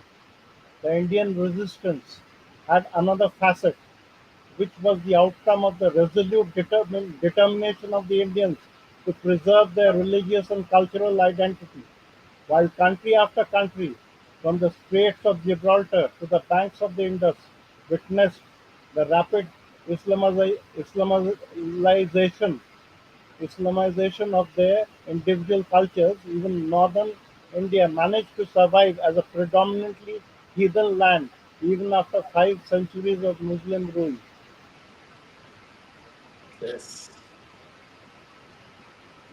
In the national perspective, Dr. Mishra's monograph deals with a specific period limited to its time span, but the perspective it provides in processing this period is pertinent to the entire panorama of Indian history. For long, India has been depicted as a no man's land, which invader after invader has claimed as an easy prize, and into which diverse races, religions, and cultures have acquired an equal legitimacy. Doctor Mishra rejects this perspective effectively and forcefully when he portrays India as the homeland of an ancient people who are united by a distinct and deeply spiritual culture, and who are prepared to fight and defy death in defense of their patrimony. The national perspective that thus emerges from Doctor Mishra's monograph is relevant not only to a correct reading of India's past, but also to a correct appraisal of India's present-day politics. This national perspective on India's history has been alive and active in our national consciousness all through the long drawn-out struggle against Islamic imperialism, though it had expressed itself more as a religious and cultural idiom than as a political ideology. It has come into sharp focus in course of the Swadeshi movement during the period 1905 to 9, when the brave resistance offered by the Rajputs and the turning of tables by the Marathas and the Sikhs had become a backdrop for the freedom fight being waged against British imperialism. The residues of Islamic imperialism, like the Aligarh school of Muslim politicians, had taken fright at this reaffirmation of the national perspective and sought protection from the British against the rising tide of Indian nationalism. Politics perverts history. It was only later on that the national perspective was frowned upon by a political leadership which was out to seek Muslim support for the national movement as a shortcut to the quick and peaceful transfer of power. The Muslim support failed to materialize. Instead, Islamic imperialism became parasitic on the national.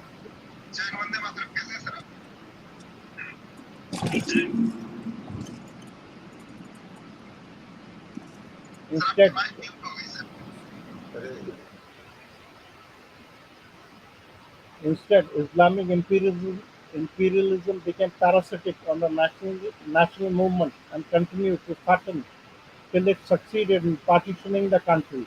But in the process, the national perspective of Indian history stood subverted in all its essentials. We are now paying the price in the form of renewed aggression from Islamic imperialism and the growing vociferous tendencies within the national fold. The national perspective has become diluted when some scribes, patronized by an opportunist or self-alienated political leadership, had started parading Siraj-ud-Daulah, Hyder Ali, Tipu Sultan and Bahadur Shah, the last Mughal, as Indian patriots, and pillorying Mir Jafar and Omi Chand as traitors. It had become distorted when the Mughal Empire had begun to be depicted as harangued to take as much pride as they had done earlier in the Maurya, the Andhra and the Gupta empires. Depicted And it as a had, native political system. Huh? and it had suffered a total perversion when the Mamluks, the Khiljis and the Tughlaqs and the Saids, the Lodhis and the Bahmanis were transformed into indigenous dynasties at on par with the Molukharis, the Rashtrakutas, the Chalukyas, the Chandelas, the Chauhans and so on. In the process, the bulwarks of national resistance like Mewar and Vijayanagar were reduced to puny Hindu principalities on par with provinces ruled by Muslim governors, and indomitable freedom fighters like Rana Pratap and Shivaji were cut down to the size of local chieftains on par with Muslim rebels who frequently ran foul of the imperial overlords at Delhi or Agra. Insidious image of Hindu personality. Still more serious was the emergence of an insidious image of Hindu personality as a direct result of this loss of the national perspective of Indian history. In due course, most Hindus, particularly the English-educated Hindu elite, have been made to believe that a Hindu is not true to himself, nor to his religion and culture, unless he honors his own heroes, all those invaders and crusaders who demolished his temples, desecrated the images of his gods and goddesses, burned his shastras, humiliated his holy men, dishonored his women, pillaged his property, massacred his countrymen en masse, sold his children into slavery, trampled upon every symbol of his religion and culture, and coerced his co-religionists to swear by an aggressive and intolerant dogma glorified by the Kalma, shows reverence for an ideology of calculated and cold-blooded gangsterism, masquerading as the only true religion, pays homage to all those pretenders, scoundrels and hoodlums with this ideology, which ideology presents as its Sufis, saints and heroes, practices patience and tolerance towards those who vow openly and work ceaselessly to destroy his religion and culture, and to take forcible possession of his homeland, and is always prepared to surrender everything he possesses or cherishes in order to avoid violence and bloodshed. दादा जी sir, दादा जी sir, जी sir. ये गांधी को गाली नहीं दे रहा है? हाँ, गाली तो दे ही रहे थे।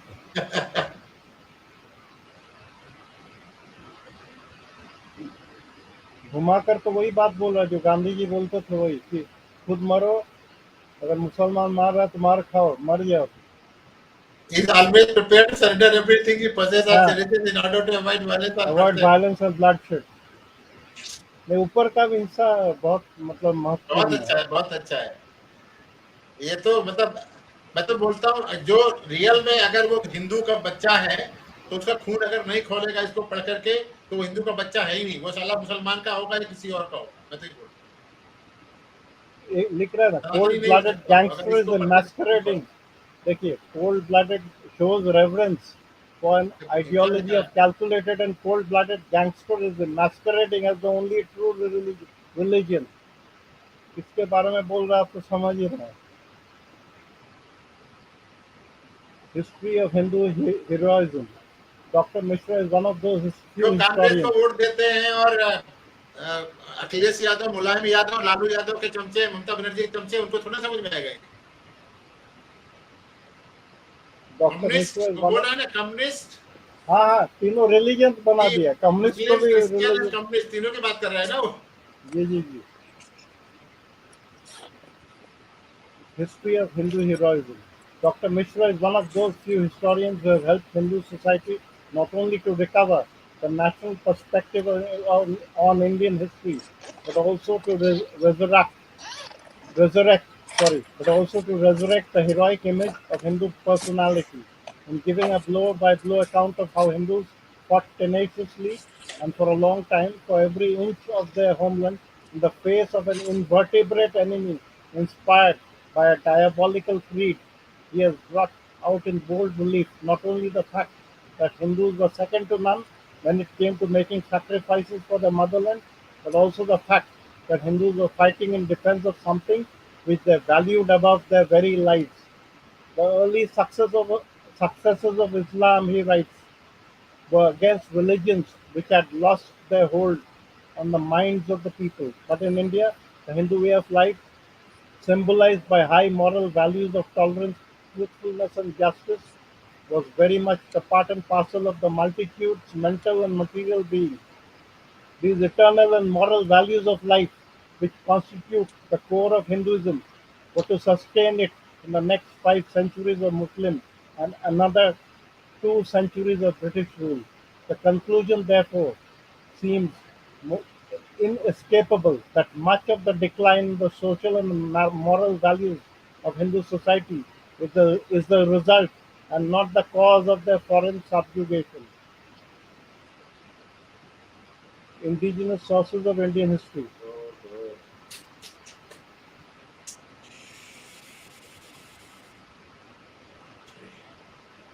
In his book has 8 chapters besides an introduction and a conclusion. The most important chapter to my mind is chapter 5, in which he has reproduced with English translation and explanatory comments a selection of Sanskrit inscriptions from different places in India, ranging from Hansi in Haryana to Guwahati in Assam, from Badaun in UP to Nagpur in Maharashtra.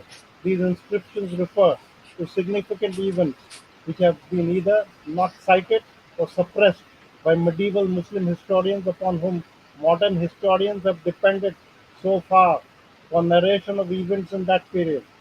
Exclusive dependence on Persian and Arabic sources, observes Doctor Mishra, for an account of Muslim invasions is apt to produce an unbalanced view. The basic prejudices of the Muslim historians, who mostly belong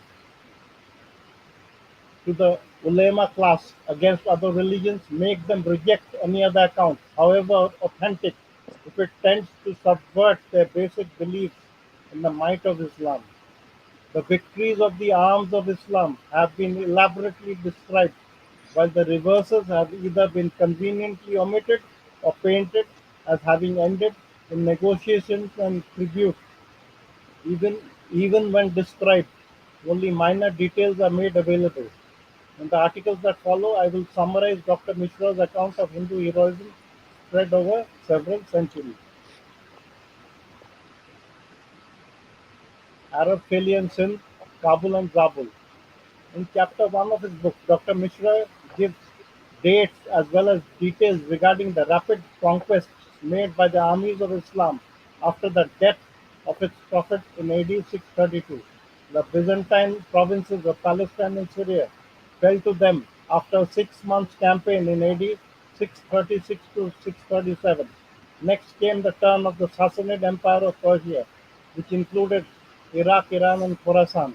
The Persians were defeated decisively in AD 637, and the entire empire was overrun in the next few years. By AD 634, the boundaries of the Caliphate touched the frontiers of India. The Turkish-speaking territories of Inner Mongolia, Bukhara, Tashkent, and Samarkand, etc., were annexed by AD 650. Meanwhile, in the west, the Byzantine province of Egypt had fallen in AD 640 to 641. The Arab armies marched over North Africa till they reached the Atlantic and crossed over to Spain in AD 709. These were not mere territorial conquests. Dr.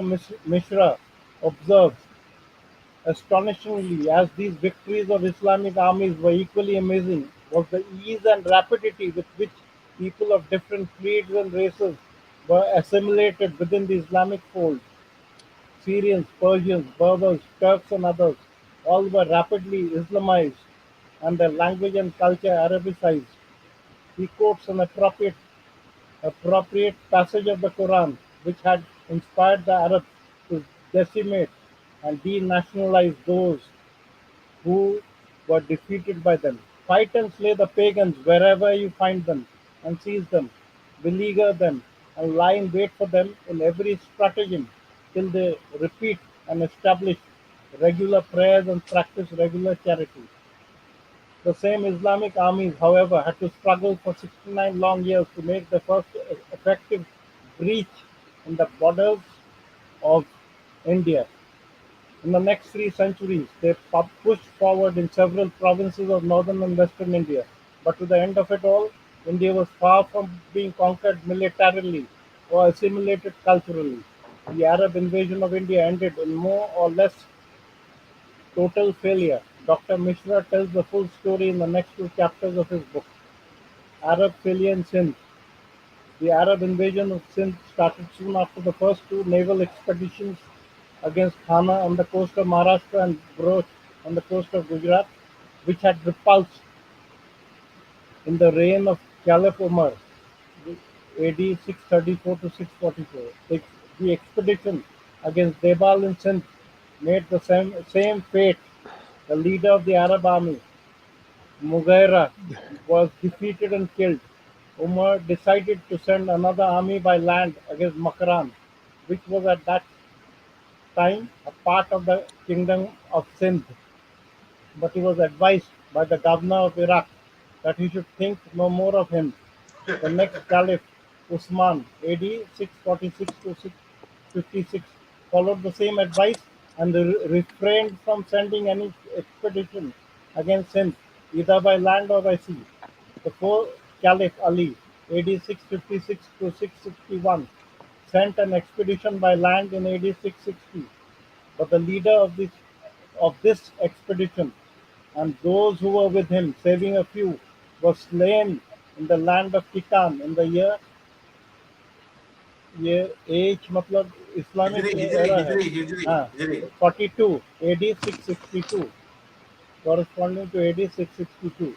Thus, the four pious caliphs of Islam died without hearing the news of a victory over Sindh or Hind.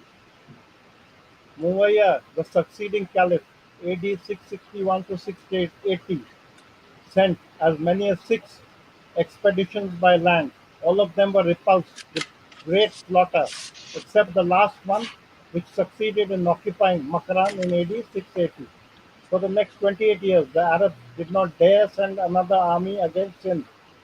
The next expedition was dispatched to take Debal in AD 708. Two successive commanders, Ubaidullah and Budayl, were killed, and the Arab army was routed.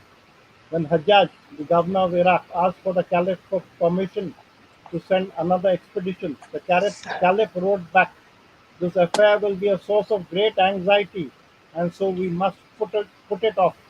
For every time an army goes, vast numbers of Muslims are killed. So think no more of such a design."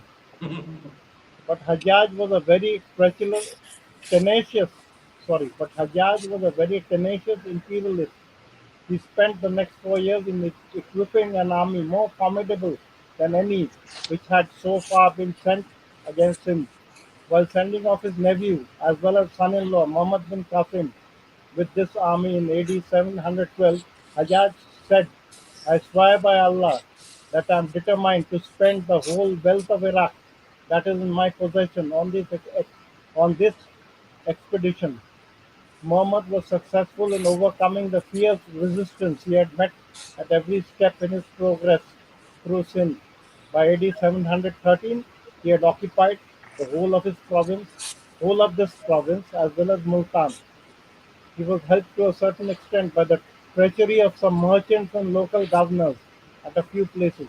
But as soon as he was recalled in AD 714, the people of India rebelled and threw off their yoke, and the country, from Debalpur to the Salt Sea, only remained under the dominions of the Khalifa. This was only a narrow coastal strip. Subsequently, the Islamic armies reconquered Sindh and advanced through Rajputana into Ujjain in the east and Bharuch in the south. But the successes of the Arab armies were short-lived. Their advance to the south was significantly checked by the Chalukya ruler of Lat, South Gujarat, Pulakeshin Avani Janashraya.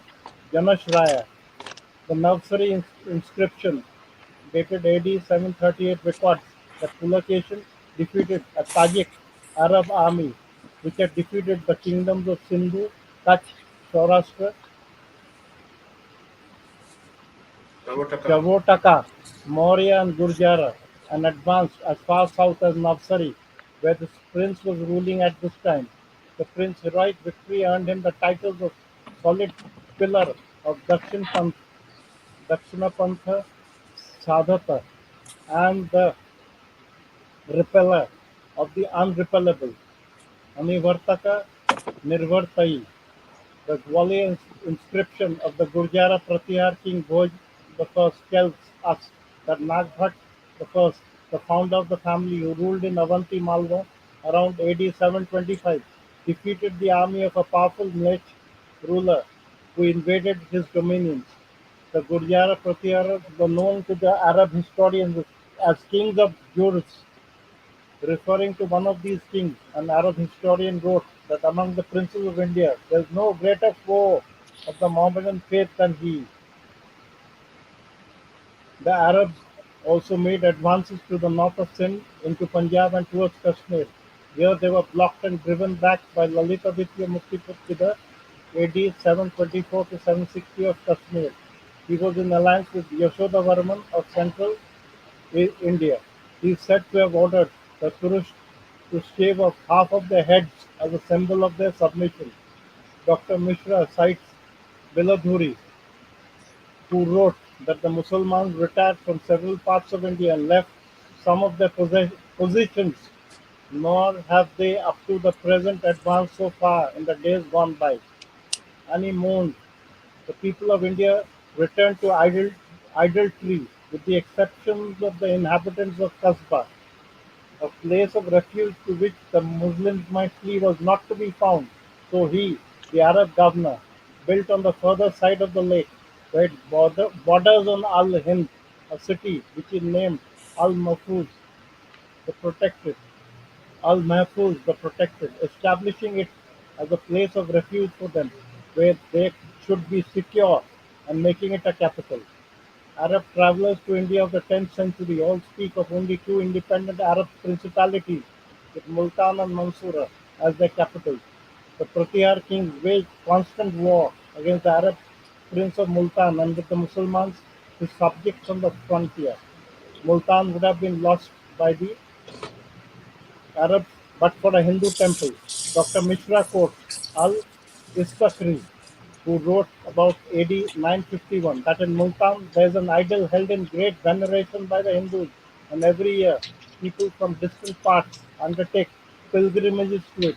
When the Indians make war upon them and endeavor to seize the idol, the inhabitants, Arabs, bring it out, pretending that they will break it and burn it. Upon this, the Indians retire, otherwise they would destroy unremitting effort. We find the Arab dominion in India limited to two petty states of Multan and Mansura, and here too, realizing the idols for their own political ends. Sorry, and here too, they could exist only after renouncing their iconoclastic zeal and utilizing the idols for their own political ends. It is very strange. It is a very strange sight to see them seeking shelter behind the very Buddha they came here to destroy. It has to be kept in mind all along that the Arab Empire in this period was the mightiest power on earth. Compared to this monolithic and highly militarized giant, the Hindu principalities of Sindh and other border areas were no better than pygmies. Yet the pygmies had the last laugh at the end of the 10th century when the Islamist church took over from the Arabs. The Islamic crusade against Sindh and Hind. It was the old story of Alexander, the small republics of Punjab and Sindh all over again. Inside story of Arab liberalism.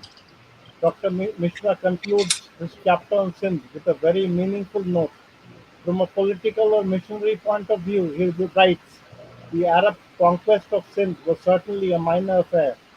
The Arab conquest of other countries outside India had been followed by wholesale conversions and supplanting of local institutions by Islamic ones. The Islamic law had divided unbelievers into two classes: the people of the book, Ahl Kitab, and the possessors of scriptures, the Jews and the Christians, and the idolaters. The former were not to be lawfully molested in any way so long as they accepted the rule of the conquerors and paid the jizya. But for the idolaters, the choice was between Islam and death. In Central Asia, the idolaters had been rooted out, but this experiment failed in Sindh, as Islam was confronted with a faith which, though idolatrous, defied death and looked at life in this world as one link in the eternal chain of births and deaths. The experiment was only tried at Debal, where the temples were demolished and mosques founded. A general massacre endured for 3 days. Prisoners were taken captive. Plunder was amassed. Thus, under the compulsion of the event, the stern code of Islam was relaxed. The Hindus were allowed to rebuild the temples and perform their worship, and the 3% which had been allowed to the priests under the former government was not discontinued. Many historians, particularly the apologists for Islam, have presented this expediency. Many historians, particularly the apologists of Islam, have presented this expediency as proof of Islamic liberalism under the early Arabs. They have contrasted this Arab liberalism with the fanaticism of the Turks who joined the fold of Islam at a later stage. Dr. Mishra does not make this mistake. He has laid bare the true motivation at the back of this liberalism and thus restored the perspective on the plasticity of Islamic polity in the overall framework of the fundamental Islamic law regarding treatment of non-believers. The mullahs and Sufis of Islam might have howled over this dilution of the dogma, but the military and political leaders always knew when and where to make a compromise with the interests of self-preservation until the next stage of aggrandizement arrived in the vicissitudes of war. Lenin had also exhorted the party to know exactly when to practice tactics of retreat. Islam, after all, is communism plus Allah, as Allama Iqbal has observed so aptly. Sir कहीं से आवाज आ रही है sir कोई देर Premjit silent है किरण में silent है historic defense Deep of Kabul silent and है। Kabul. मेरे ख्याल में Say, सबके सब साइलेंट है हाँ चलो नहीं जी मैं सुन Same. रहा हूँ वही दादा मैं तो साइलेंट नहीं हूँ भाई नहीं नहीं मैं म्यूट ठीक हूँ। में वो आवाज कहीं सारी थी वो चेक कर रहे थे हम लोग अच्छा मैं यहीं पे नहीं आपसे नहीं आ रही है आपके तरफ से नहीं आ रही Heroic defense of Kabul and Zabul. The same story was repeated by the Hindu kingdoms of Kabul, Kapisa, and Zabul Jabal, which lay to the northwest of Sindh, and which the Islamic armies had started attacking soon after they annexed Khorasan in AD 643. It was in AD 650 that the first Islamic army penetrated deep into Zabul by way of Siastan, which at that time was a part of Indian territorially as well as culturally. The struggle was grim and prolonged. The Islamic army suffered heavy losses. In the final round, the invader was defeated and driven out. Another attack followed in AD 653. The Arab general Abdul Rahman was able to conquer Zabul and levy tribute from Kabul.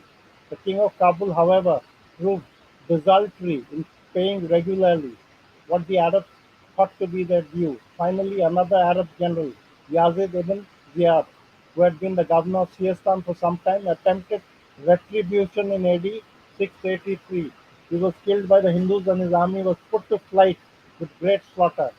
The Arabs lost Siestan also and had to pay 5 lakhs dirhams to get one of their generals, Abu Ubaidah, released. But the Arabs, inspired as they were by an imperialist ideology, did not give up. They recovered Siestan sometime before AD 692. Its new governor, Abdullah, invaded Kabul. The Hindus trapped the Arab army in the mountain passes after allowing it to advance unopposed for some distance.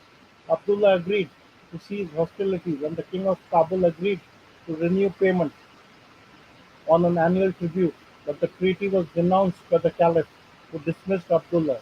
The war against Kabul was renewed in AD 695 when Hajjaj became the governor of Iraq. He sent an army under Ubaidullah, the new governor of Siestan. Ubaidullah was defeated and forced to retreat after leaving his 3 sons as hostages and promising that he shall not fight as long as he was the governor. Once again the treaty was denounced by the Caliph, and another general, Suraya, tried to advance upon Kabul. Surai, sorry, Surai tried to advance upon Kabul. He was killed by the Hindus and his army suffered huge losses as it retreated through the desert of Bust. Poor Ubaidullah died of grief. That was the third round won by the Hindu kingdom of Kabul. In the next round, Hajjaj commissioned Abdul Rahman once again. He made some conquests but could not consolidate his hold. Hajjaj threatened to supersede him. Abdul Rahman revolted and entered into a treaty with the Hindu king to carry arms against his master. The treaty did not work and Abdul Rahman committed suicide. The Hindu king, however, continued the war. Masudi, the Arab historian, makes mention of a prince in the valley of the Indus who, after having subjugated eastern Persia, advanced to the banks of the Tigris and the Euphrates. Hajjaj had to make peace, according to which the Hindu king was entitled to keep his kingdom in exchange for an annual tribute. The Hindu king, however, stopped payment in the reign of Caliph Suleiman (AD 715 to 717). Some attempts to force him into submission were made in the reign of Caliph al-Mansur (AD 745 to 755), but they met with only partial success, and we find the Hindus ruling over Kabul and Zabul in the year AD 867. The Arabs had failed once again to conquer finally another small Hindu principality, in spite of their being the mightiest power on the earth. The struggle had lasted for more than 200 years. The kingdom of Kabul suffered a temporary eclipse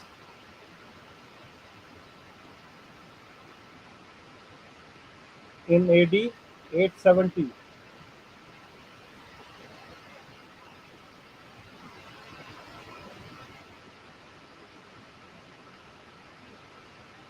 But on account of the Arabs, but not on account of the Arabs. The kingdom of Kabul suffered a temporary eclipse in AD 870, but not on account of the Arabs, nor as a result of a clash of arms. The Turkish adventurer Yaqub bin Layth, who started his career as a robber in Siestan and later on founded the Safarid dynasty of Persia, sent a message to the king of Kabul that he wanted to come and pay his homage.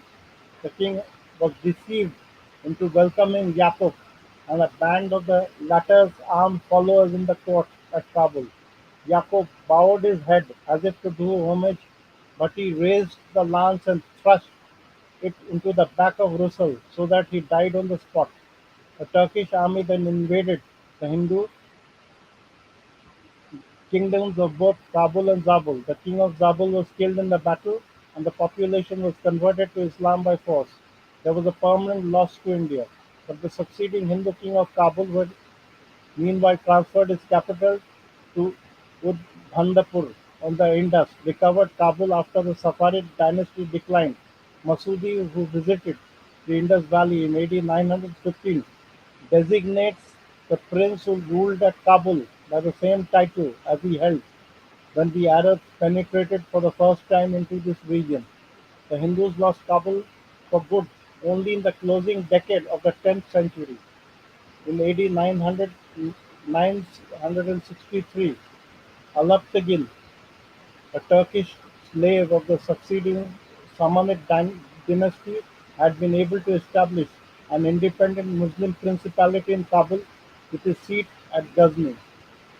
It was his general and successor Sabuktagin who conquered Kabul after a struggle spread over 2 decades. The Hindus under King Jaypal of Udhantpur made a bold bid to recapture Kabul in AD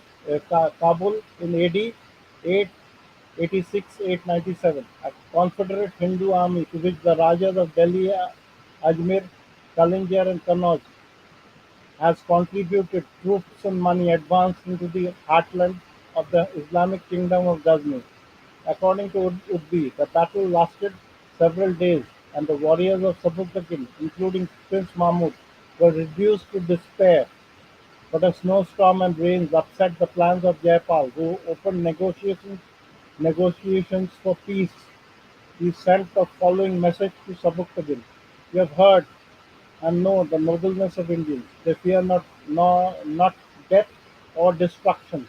In affairs of honor and renown, we would place ourselves upon the fire like roast meat and upon dagger like the sun rays.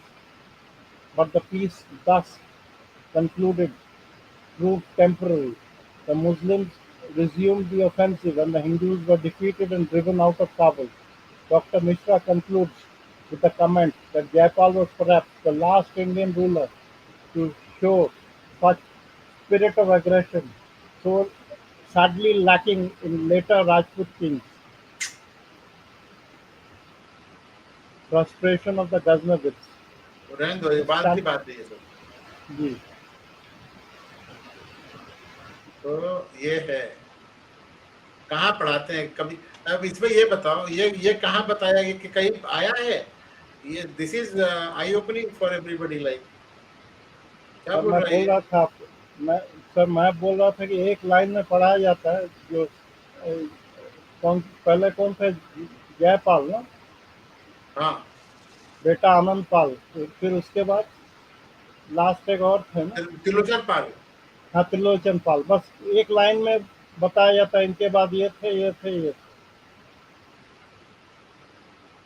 नहीं, ये जो the prince who has gone up to Euphrates and Tigris river, उसका नाम तो ये भी नहीं लिख रहे हैं। ये सबुक्तगिन का नाम आपको मिलेगा सब जगह। बहुत बड़ा मतलब वो गजनी में जो है स्लेव डिनेस्टी का जो वो बन गया था। मसूदी द अरब हिस्टोरियन, पिछले वाले पेज पे जाओ तो। हाँ, makes mention of a Masuti, the prince in Arab the valley historian, and make हाँ, mention of a prince in the valley of Hindus who having subjugated Turkey advanced to the bank of Tigris and Euphrates. ये तो that is very far off. Iraq, Tigris and Euphrates is in Iraq. हाँ,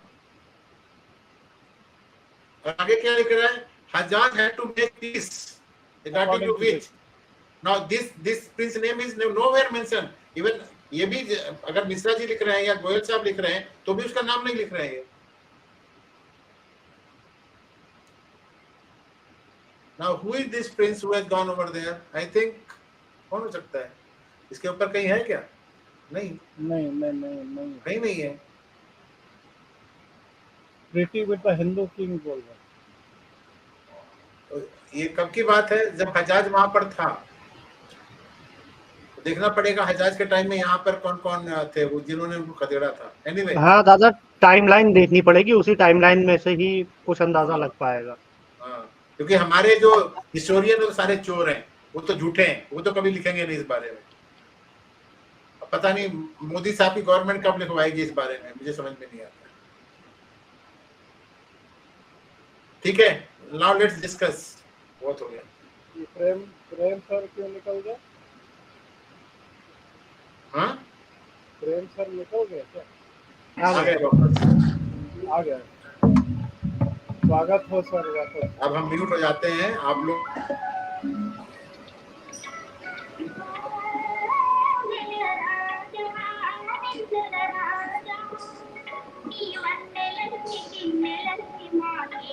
प्रेम जी गाना सुना रहे हैं?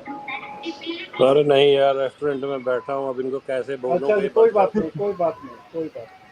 इनका वो south Indian music चल रहा है, पता नहीं, मेरे तो समझ में नहीं आ रहा है गाते क्या है। आंध्रा के म्यूजिक साउथ इंडियन नहीं है सर, ये म्यूजिक नॉर्थ इंडियन है, लेकिन नॉर्थ इंडियन ही है दादा। हाँ, ये नॉर्थ इंडियन म्यूजिक है, लेकिन गाना साउथ इंडियन है। आजकल तो सब यूनिवर्सली सब चलता है ना। हाँ, अब ये भाई लोग यहाँ लंच रेस्टोरेंट काफी बड़ा है, फिर या तो चलिए आपको सर, कौन एपेटिट?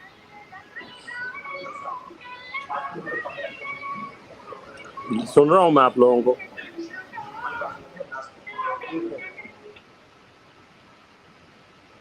जय दादा से पूछते हैं। जय दादा।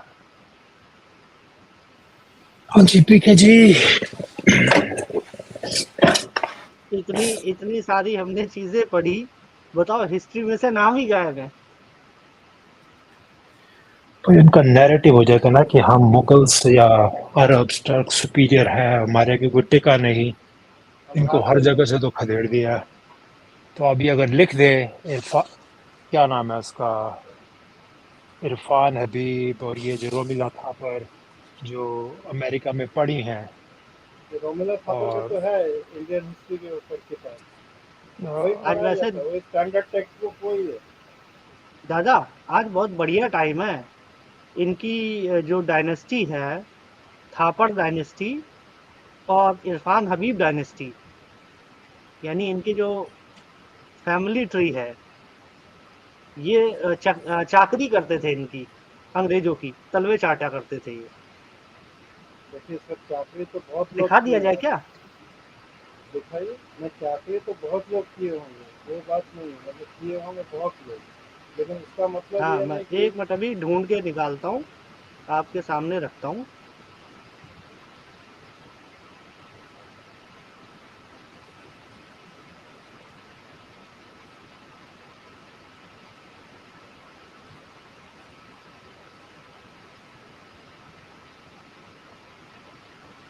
आपको कहाँ गए? पता है एक सभा में तवलीन, पता ना तवलीन सिंह कौन है? जी जी जी, राइटर है, जर्नलिस्ट। राइटर है ना, जिसने पाकिस्तानी उससे शादी कर रखी है और उसका लड़का वो जो बकवास करता है जी उसने एक, ये मैंने यूट्यूब पे वीडियो देखा है, साइड पे खड़ी दीवार के साथ अपने मुंह से बोला उसने कि ये जो European civilisation is better than ours. उस टाइम पे जब मैं सुन रहा था कभी ध्यान नहीं आया यार कि जय इन भारती चीजों को साहब मैं जिसका नाम ले रहे हो, जिसको हिंदुस्तान में कोई पति नहीं मिला, रंडी को, रंडी पे ओपन स्क्रीन में बोल रहा हूँ। नहीं नहीं, ये दादा आपका कौन थी वो, कौन थी भाई? अरे तवलीन तवलीन सिंह। सिंह, वो बम्बई की क्या बोलूं मैं उसको, बड़े हराम साली, कांग्रेस के इंडियन एक्सप्रेस टाइम में में लिखती रहती हो। हर एक न्यूज़पेपर में लिखती थी, और बोला लोग उसने कि हमारी गॉस्पेल गॉस्पेल ट्रूथ मानते थे लोग उस समय, वो जो वो कुछ वो वो लिखती थी। वो इंदिरा जी की नंबर 1 चमची थी, वो इंदिरा जी की इसीलिए तो बोल दरबारी रहा थी हूँ, वो। इंदिरा जी बहुत पसंद करती थी वहाँ। अच्छा तो अरे पाकिस्तान का शादी कर लिया। पेपर दिखा दिखा कर लोग बोलते थे, वाह वाह क्या लिखा है। तो प्रेम जी, जब हम ये मान लें कि वेस्टर्न सिविलाइजेशन भारत और जो सिविलाइजेशन में, मुझे तो लगता है वो शायद सिख है तबलीन सिंह, जी जी, मतलब जिन अच्छा साहब सिखों जी की लोगों, वजह मैं से। जा रहा हूँ, थोड़ा सा मुझे पटेल जाना है ग्रोसरी शॉप के लिए, उसके बाद में फिर आता हूँ, तो फिर आप बात करिए, ठीक है? ठीक नहीं है सर, दादा। देखिए, कोई भी मैं नहीं सिख हो, मैं नहीं हिंदू मैं हो, नहीं जो भी पहुंच हो, पाया, जो प्रवीण सिंह कौन है? तबलीन सिंह अरे जर्नलिस्ट पीके, है सर। पीके रिसर्च मार के जरा वो लेके आ, तवलीन सिंह को लेके आ जरा, दिखाए प्रेम जी को। ऐनक लगा दिया, अब तो बुढ़ी होगी, मस्ट बी 60+। और लेकिन हम लोग जब स्कूल में थे, कॉलेज में थे, तब बहुत लोग मतलब उनके फैन थे उस समय। फैन मतलब सुंदर थी क्या? अब सीख लिया तो सुंदर तो होगी ना। प्रेम नहीं, जी बुरा मत मानना। तब कम उम्र में सुंदर तो थी।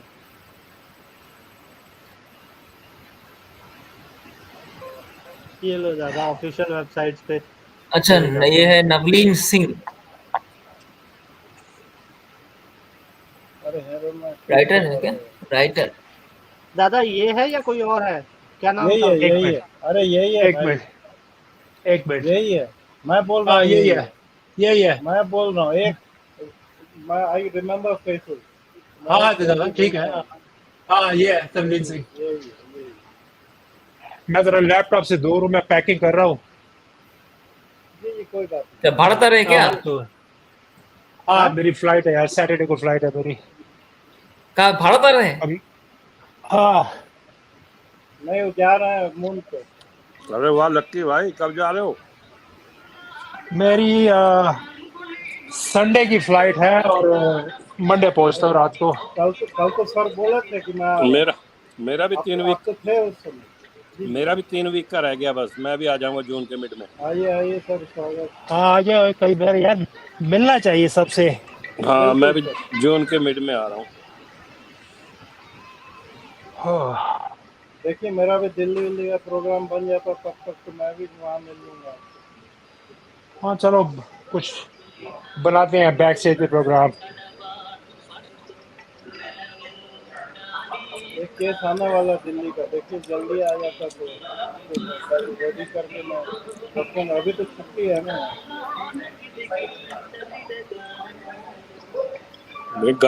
गर्मी बहुत होगी दिल्ली में आजकल। नहीं मुझे कोई फर्क नहीं पड़ता सर, मैं गर्मी में मैं दिल्ली में घूमा हूँ। गर्मी है प्रेम जी, मैं अपने भाई से बात कर रहा था, कहते यार गर्मी गर्मी तो नहीं बहुत है। गर्मी है लेकिन इस टाइप की नहीं है जो कोस्टल साइड में गर्मी जिस तरह की है ना कि पसीने से जो है आपका हालत खराब हो जाए। Strength out totally. वो ह्यूमिड है ना वैसे दादा, नहीं है। ह्यूमिड। हाँ हाँ। हाँ ह्यूमिड बहुत है। तो दैट इज वर्स। भाई जैसे गर्मी है चाहे कुछ है, लेकिन वो कहते हैं ना सारे जहां से अच्छा हिंदुस्तान हमारा, अपना मुल्क तो अपना है। देखो दादा, सही बात है। ये रही, तीन दिन या 4 दिन से हो गया बारिश हो रहा है, इतना कमी ये नहीं है देखिए सर। दादा, इरफान हबीब कहाँ की बारिश हो फैमिली का। रही है? कहाँ हो रही है बारिश? आप बारिश किस जगह यहाँ हो? पे नहीं आप नॉर्दर्न सॉरी, यहाँ पे असम पे हो रहा है, धोबी पे हो रहा है, नहीं, नहीं और आप हो कुछ कहाँ? बिहार पे हो आप रहा हो है। कहाँ? हाँ तो मैं तो कलकत्ते में हूँ। यहाँ कोई बारिश नहीं है। एक दिन हुई थी शाम को, 1 घंटे के लिए बस। अभी तो गर्मी बहुत है 3 दिन से। अच्छा, ह्यूमिडिटी बहुत हाई है। नहीं आप हो कहाँ, ये बताओ ना।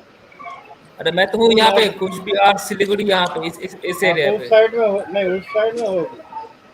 उस हाँ साइड में असम पे भी हो बारिश रहा हो। है। हाँ ये तो लो यहाँ दादा, नहीं है। ये आ गई हिस्ट्री, हिस्टोरियन की हिस्ट्री। ये इनके पिताजी, ये रहा माता जी का जो है वो, माता जी जो थी ना इनके, मतलब इनकी दादी जो थी, और इनके यहाँ पे नाना क्या जी लिखा है? इरफान हबीब के, शैला त्याबजी, क्या लिखा है? सॉरी, सोहेला सोहाइला। सोहाइला। सोहेला Tyabji was daughter of Abbas Tyabji, a noted disciple. ये अहमदिया है। ठीक है। ये इनका लिंक आ जाता है, महात्मा गांधी के फॉलोअर थे इसके, जो दादी के पिता थे, ठीक है, इरफान हबीब के, वो महात्मा गांधी के डिसाइपल थे। ठीक है, अब आगे चलते हैं। मोहम्मद हबीब, ये खुद भी हिस्टोरियन थे। ठीक है, ये फैमिली बिजनेस है इनका। ठीक है, फिर आगे चलते हैं। ये गांधी अलीगढ़ और मुस्लिम जवाहरलाल नेहरू के यूनिवर्सिटी। बहुत करीब थे। अरे उसको क्यों छोड़ रहा है? हिस्टोरियन उबाकट अलीगढ़ मुस्लिम यूनिवर्सिटी, ये भी तो बोलिए। हाँ दादा, ठीक है। अब इसके बाद आगे चलते हैं। ये भी हिस्ट्री में घुसे हुए थे, इनके चाचा, इनके चीचा जान, डॉक्टर मुजीब, इरफान हबीब के चीचा। और ये और पढ़िए इन्होंने थॉमस हिस्ट्री पढ़ी जैमन। थी ऑक्सफोर्ड से, और और जर्मनी। उसके बाद जर्मनी चले गए थे। ठीक है, क्या ने किस लिए गए थे? To study printing. हाँ ठीक है, ये देख लो ये कहाँ कहाँ प्रेजेंट किया इन्होंने इंडिया को। नहीं, former chairman library, of Indian council of historical research, हाँ former chairman of the Indian council of historical research, यही तो गड़बड़ है। ठीक है दादा, ये इन्होंने पूरा कब्जा कर रखा था। यूनेस्को और यूएन के delegate, Liberia, China, Russia, Yugoslavia, Turkey. ठीक है, ये आ गया इरफान हबीब पे। आपका इरफान हबीब को तो सबको मालूम होगा, मार्क्सिस्ट बताते, बाकी इस्लामिस्ट भी है वो साथ के साथ। ठीक है, अब ये तो हो गया। अब चलते हैं हम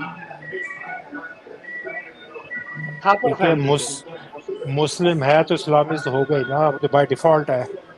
हाँ ठीक है, अब चलते हैं थापर डायनेस्टी पे।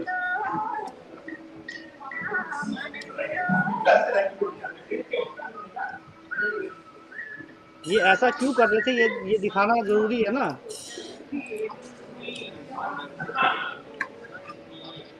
ये देखिए दादा, थापर फैमिली ट्री दिख रहा है। बहादुर कुंज बिहारी थापर कहाँ के दीवान थे, कौन से स्टेट के, कौन से राजा के दीवान थे, ये नहीं लिखा हुआ। तो कोई बात नहीं दादा, वो तो मिल जाएगा वहां से, कहाँ से? जब नाम डालेंगे तो मिल जाएगा। अच्छा, दीवान बहादुर, सिर्फ दीवान नहीं, दीवान बहादुर यानी बहुत। हाँ नहीं नहीं, ठीक है ठीक है, दीवान बहादुर ठीक है, लेकिन कौन सा मतलब राज घराने के अंडर में थे वो नहीं बताया गया। ये देखिए दादा, ये भी दिखा देता हूँ मैं।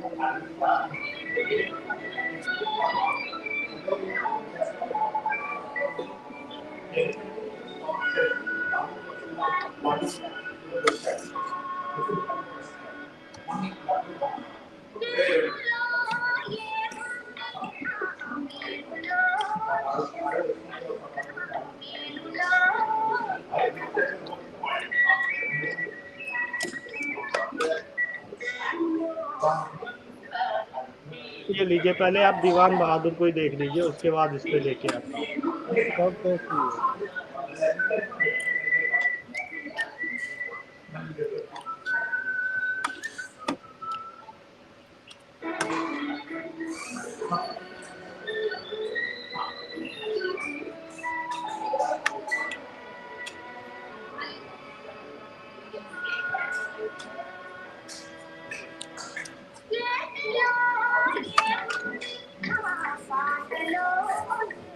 दिख रहा है दादा, कौन सा?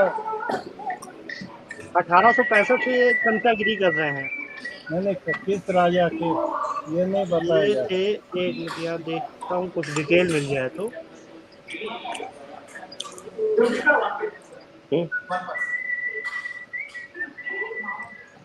दादा ये लाहौर में पैदाइश दिखा दी है इनके बच्चों की।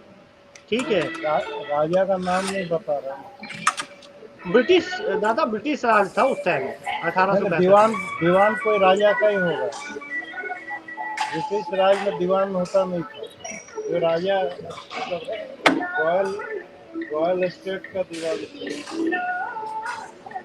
यदि हो तो पता नहीं, कोई नहीं तो ऐसे ही लगा लिए होंगे अपना नाम क्या है, एक दिन के लिए रहे होंगे दीवान कहीं, फिर भगा दिया होगा राजा। थापक यहाँ दीवान का। और लाहौर मतलब ये हाँ क्या मतलब,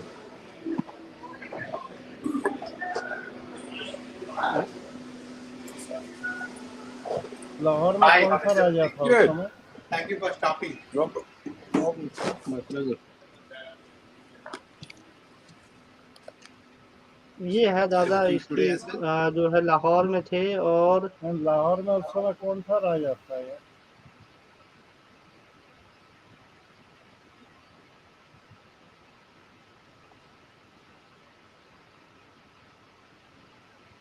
अच्छा, ये इसको जनरल डायर को स्वॉर्ड और सिरोपा मतलब पगड़ी और 1,75,000 1.75 लाख ये दिए थे। हाँ कुंज बिहारी थापर, उमर हयात खान चौधरी, गजन सिंह और राय बहादुर लाल चंद। ये प्रेजेंट ये किए इन, थे। इनका मैं किसी और दिन पूरा निकाल लूंगा, ठीक है। ये देखिए, in fact the golden temple management presented SGPC presented entire Kripan sword and a Siropa turban along with 1.75 lakhs contributed by these people. General Dyer को फिर सिखों ने फिर ये सब दिया। हाँ, क्या ये दादा मारने के लिए? चमचागिरी चल रही थी बढ़िया से। मैंने मारने के लिए क्या सबको जलियांवाला बाग में मारने के लिए। अब ये नहीं मालूम दादा, ये तो पूरी हिस्ट्री जब इनकी पता करूंगा तब उसके बाद बताऊंगा आपको क्या क्या हुआ था। ठीक है, ये इनके ये कमीशन एजेंट्स है for the colonial British army. देखिए, हाँ, they made their fortunes in trade during the First World War as commission agents for the colonial British Army. Prince Bihari Thapa did everything necessary to please his colonial masters to keep his hold in the British Indian Army. For loyalty during Jallianwala crisis, Prince Bihari Thapa was awarded the most excellent order of the British Empire. बस हो गया, मालूम पड़ गया। पता चल गया ना दादा। अब चलते हैं बाकी फैमिली पे। बारी गोली बाकी गोली। अरे दादा देखो ना, आप मजा देख आएगा लिया देख मैं, के। देख लिया। जयराम देख थापड़, लिया मैं। लेफ्टिनेंट जनरल, अरे ठीक उस समय है। तो इनका जो है बापू प्रेमनाथ थापड़, ICS ICS। ठीक है। अरे यार ये कहाँ पहुंच गया। God, हाँ, what is that उसके shit? बाद चीचा जान Prannath Thapar, Indian army Indian chief army chief 62 1962, में। ठीक है दादा। ये करण थापर उसका कोई रिश्तेदार है क्या? लड़का है क्या? भाई है करण थापर, चाचा का लड़का है। ये चाचा चल रहा है ना, ये बाप चल रहा है, It's kind of ये दादा है, powerful. ये दादा है। ये 3 लड़के हैं It's उसके, a plastic. ठीक है। ये 2 चाचा हो गए अगल बगल, ये बीच में चल रहा है Romila Seems like no, it seems like Urmila a थापड़, piece of plastic. ठीक है। रोमेश थापड़ इसका भाई है। ये जर्नलिज्म में चला गया, लेफ्टिस्ट है सारे। Romila Thapar Indian historian. ये उर्मिला थापड़ के बारे में ज्यादा मुझे कुछ मिला नहीं, ठीक है। और ये करण थापड़, ये जर्नलिस्ट है, आपको पता ही होगा, ठीक है। पूरी फैमिली जो है, और उसका भाई या बहन के बारे में कुछ नहीं पता है, डॉट डॉट कर दिया। हाँ, साला करण उसको थापर की गायब कर शक्ल देखो, शक्ल से लगता है साले को बचपन से कब्ज हो रखी है। बोलता भी है वैसे, नहीं जब हाँ यंग हाँ था बिल्कुल। उस समय भी हाँ, वैसे ही बोलता था, एक दांत दबा कर। देखो वो सारे खा हाई जाए। पोस्ट थे, ठीक है दादा। एक लेफ्टिनेंट जनरल था तो दूसरा आर्मी चीफ, जिसने हरवाया था हमें 62 का युद्ध। बना दिया थापड़ का पापड़ उन्होंने।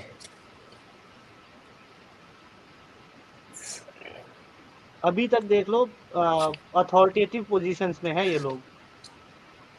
बात वही है ना, सरकार आपकी है, वो कहते थे ना पिक्चर में, सिस्टम तो हमारा है। इसीलिए मैंने कहा आज हिस्ट्री का मौका आया तो हिस्टोरियंस की हिस्ट्री निकाली जाए आज।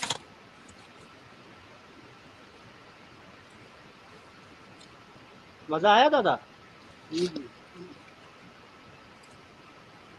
2 प्रोमिनेंट हिस्टोरियन, दोनों की हिस्ट्री निकाल दी।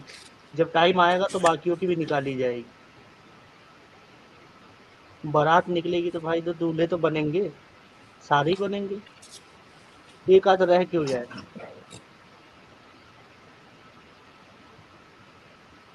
चलिए दादा आप डिस्कस कीजिए।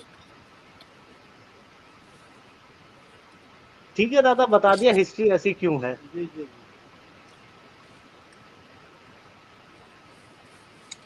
आप ही लोग बोलिए भाई, अब क्या बोलूँ।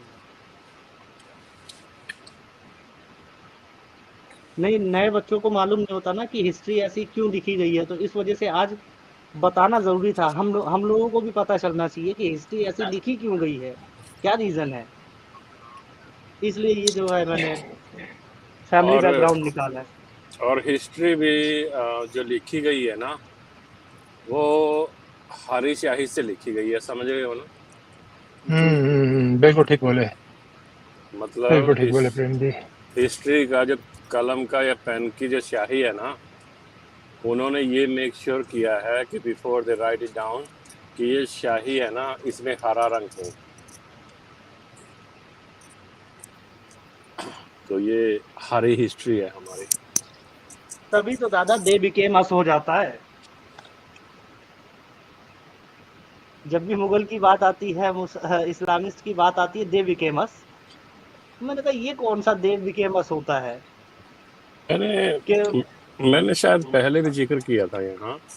आप राजस्थान से लेके उदयपुर जैसलमेर तक चले जाओ, जितने भी ये हिंदू राजा है ना, ये किसने इनके आगे वहां पे पत्थर पे मिर्जा लगा रखा है, मिर्जा मान सिंह, मिर्जा फलाना। ये मिर्जा कौन, मतलब ये किसने लिखा वहां मिर्जा? हो सकता है दादा डिस्टॉर्ट करने की कोशिश करते हो लिख दिया हो। हाँ, सब पे मिर्जा लिखा है। राजस्थान में तो भी गवर्नमेंट भी तो वही चल रही है, मिक्स डायनेस्टी। देखिए, गवर्नमेंट पे शायद जाएंगे, बात लंबी हो जाएगी, लेकिन वहां फिर एक वो नारा भी तो लगा था ना कि मोदी से कोई बैर नहीं, वसुंधरा तेरी खैर। क्योंकि आजकल मैं तो आपको बताऊं, बीजेपी की भी गैस ज़्यादा हो रखी है ना पेट में। वर्कर्स की सुनती नहीं है, और सेंटर का इंटरफेयर है। अब देखो, स्टेट की पॉलिटिक्स में और सेंटर की पॉलिटिक्स में मेरे भाई बहुत अंतर होता है, ठीक है। अब आप मुझे एक बात बताइए, हिमाचल तो 100% हिंदू हिंदू लोग हैं, 60% राजपूत पॉपुलेशन है वहाँ, तो वहाँ उन्होंने क्यों पलटा मारा? कुछ ना कुछ तो गलती रही होगी ना। तो ये तो बीजेपी को भी देखना पड़ेगा, अपनी जो पॉलिसीज है उनको चेंज करना पड़ेगा।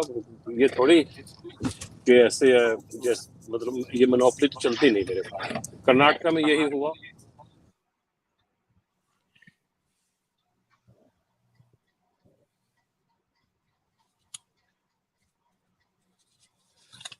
दादा काफी टाइम से देख रहा हूँ बीजेपी वाले कम्युनिकेट नहीं कर पा रहे हैं। भाई देखिए, कुछ स्टेट्स ऐसी हैं, मैं आपको बताता हूँ, जैसे हिमाचल है, हरियाणा है, राजस्थान है। वहाँ वहाँ लोगों की समस्याएं और लोगों के जो नीड्स है ना, वो यूपी जैसे नहीं है। यूपी में योगी जी का खतरा इसलिए है, वहाँ पे मुस्लिम ज्यादा है, वहाँ पे गुंडागर्दी है, माफिया है। लेकिन यार, अब आप हरियाणा को ले लीजिए। आप हरियाणा में जो सीएम बनाया गया है, वो कभी ना पॉलिटिक्स में था, ना लेना ना देना। और दिल्ली में हारने का कारण क्या है? दिल्ली में सीएम का फेस कौन है? कोई भी नहीं है।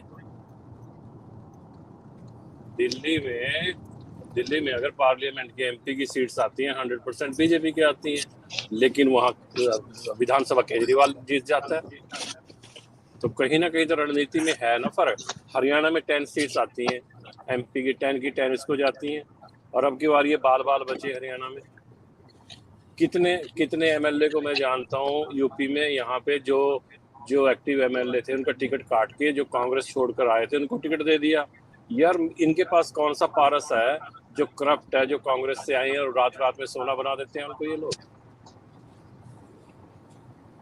तो ये काफी चीजें हैं पॉलिसीज, क्योंकि अपोजिशन का होना जरूरी है। अब मोदी जी का सत्कार करते हैं, मोदी जी जैसे लीडर नहीं मिलेंगे, लेकिन मोदी जी का के अलावा कोई विकल्प है नहीं ना इंडिया में। या कोई विकल्प बताइए। राहुल गांधी पप्पू है, वो क्या क्या करेगा यार, उसका कुछ है ही नहीं। अच्छा, एक वो उसको कहते हैं इसकी अपनी दादी जैसी नाक है, लेकिन दादी जैसी नाक होने से तो बात नहीं बनती ना। गिद्ध जैसी नाक है। दादा लेकिन यही प्रेम तो जी, सबसे बड़ी क्वालिफिकेशन है उसकी। प्रेम जी विकल्प जो है ना, ऑपोजिशन में नहीं, विकल्प बीजेपी में होना चाहिए कि अगर मोदी नहीं तो उसके बाद कौन, वो योगी नहीं तो उसके बाद कौन। हाँ, मैं आपको एक बात बता दूं, जैसे आपके अमेरिका में ना प्री इलेक्शन होता है, डेमोक्रेटिक पार्टी में और रिपब्लिकन में।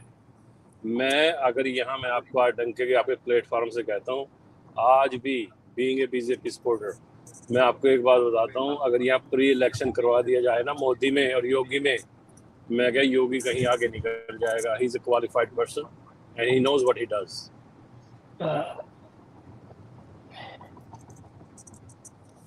तो ये विकल्प है। वो राजनीति करता है, वो राजनीति नहीं करता, वो काम करता है, वो एक्शन लेता है। और दादा राजनीति काफी उलझा हुआ सब्जेक्ट है ना। जहाँ तक प्रेम जी मुझे पता है, मैं तो भारत से बहुत सालों से 90 से बाहर हूँ। योगी जी का एक अपनी सपोर्ट सिस्टम था। अगर बीजेपी ने कहा कि इनको चीफ मिनिस्टर यूपी का 2017 में, वो मेरे को जो न्यूज़ सुनता था कि भाई योगी का खुद का अपना सपोर्ट सिस्टम था, तो वो कुछ कर नहीं पाया। तो वह कि भाई ठीक है, योगी को ही लाना पड़ेगा। नहीं तो मैं एक बात बताऊं प्रेम जी, प्रधानमंत्री मोदी के आने से पहले विश्व हिंदू परिषद, हमने तो 90s में जो देखा था बाबरी का, अशोक सिंघल जी थे लीडर, वीएचपी होती थी। कहाँ चली गई वीएचपी आज?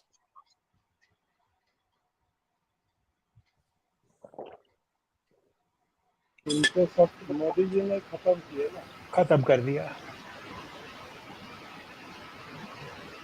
लेकिन उसका खड़ा होना वापस बहुत जरूरी है। और प्रेम जी एक बात गौर से देखना, एम दादा आप भी सब भी, जब प्रधानमंत्री जी विश्व के दौरे पे जाते हैं और वो और लीडर से मिलते हैं, कितना खुश होके जफ्फी डाल के मिला। आप देखना, चीन के प्रेसिडेंट से जब मिलते हैं, इनके चेहरे पे बड़ी खुशी होती है। वो ऐसी शक्ल होती है उसकी जैसे कोई हिकारा से देख रहा है। कितनी बार मैंने देखा है वो शी जिनपिंग से मिलते हैं, बाछें खुली हुई हैं और जैसे, और वो बंदा बस अपना, या वो एक्सप्रेशनलेस है दादा शी उसकी जिनपिंग। शक्ल ही ऐसी है, उसकी शक्ल ही ऐसी है। तो वो वो क्या बताऊं मैं, शक्ल ही साड़ी की ऐसी है।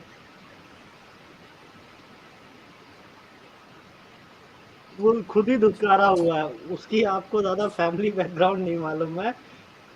उसका बाप जो है वो भी कम्युनिस्ट था, कम्युनिस्ट पार्टी में हुआ करता था। फिर इनकी बड़ी लंबी चौड़ी लगाई थी कम्युनिस्टों ने। तो मुझे लग रहा है क्या पता ये बदला ले रहा हो एक तरीके से, लगभग लगभग इसने ऐसी तैसी कर रखी सबकी। हाँ, इसके बाप को निकाल दिया था ना कम्युनिस्ट पार्टी से, शी जिनपिंग के हाँ बाप को। हाँ, तो अब वो तो टाइम ही बताएगा बदला ले रहा है क्या कर रहा है। लेकिन हालात लगभग जो इसने चीन सारे ने भी लीडर कर रखे खत्म हैं। कर दिए ना जो पुराने थे।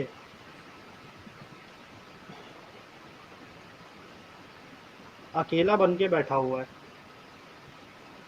अब आप ये यहाँ तक देख लीजिएगा, मैं आपको एक बात बता दूं,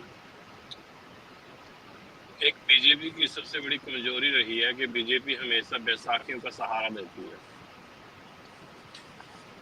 और इसका मैं आपको एग्जांपल दूंगा, ये थोड़ा टॉपिक से बाहर है। हमेशा हमारे पंजाब में इन लोगों ने अकाली दल के साथ इलेक्शन लड़ा है, ठीक है। अकाली दल एक ऐसी रेसिस्ट पार्टी है, वो 2-4 इनके एमएलए बना देती थी। एक अमृतसर से आ जाते थे वो जो मर गए हमारे वित्त मंत्री, और फिर वहां बाद में वो सरदार जी आ गए थे, वो जो जोकर है, क्या नाम है उसका, सिद्धू, जो कहता ठोको ताली, ठीक है। फिर वो आ गए थे और वहां हमेशा कभी अपने पैरों पे खड़े नहीं हुए। और दूसरी बात, अब आ जाते हैं हरियाणा में। हरियाणा में 100% हिंदू पॉपुलेशन है, लेकिन ये हमेशा इनेलो के साथ, INLD, चौटाला और देवीलाल के साथ इलेक्शन लड़ते थे। और वहां भी इनकी इतनी पिटाई होती थी इनके वर्कर्स की, वो जहलियत करते थे वो लोग। लेकिन हरियाणा में इनको पता चला, जैसे ये अपने अकेला इलेक्शन लड़े और ये जीत गए, तो आज नहीं कल पंजाब में इनको करना पड़ेगा और दूसरी स्टेट्स में कर्नाटक में। ये क्योंकि लोग फिर यकीन नहीं ना करते हैं, ऐसे लोगों को यकीन नहीं आता। सेंटर की बात कुछ और है, स्टेट की पॉलिसी डिफरेंट होती है। जो स्टेट की पॉलिटिक्स है टोटली डिफरेंट देन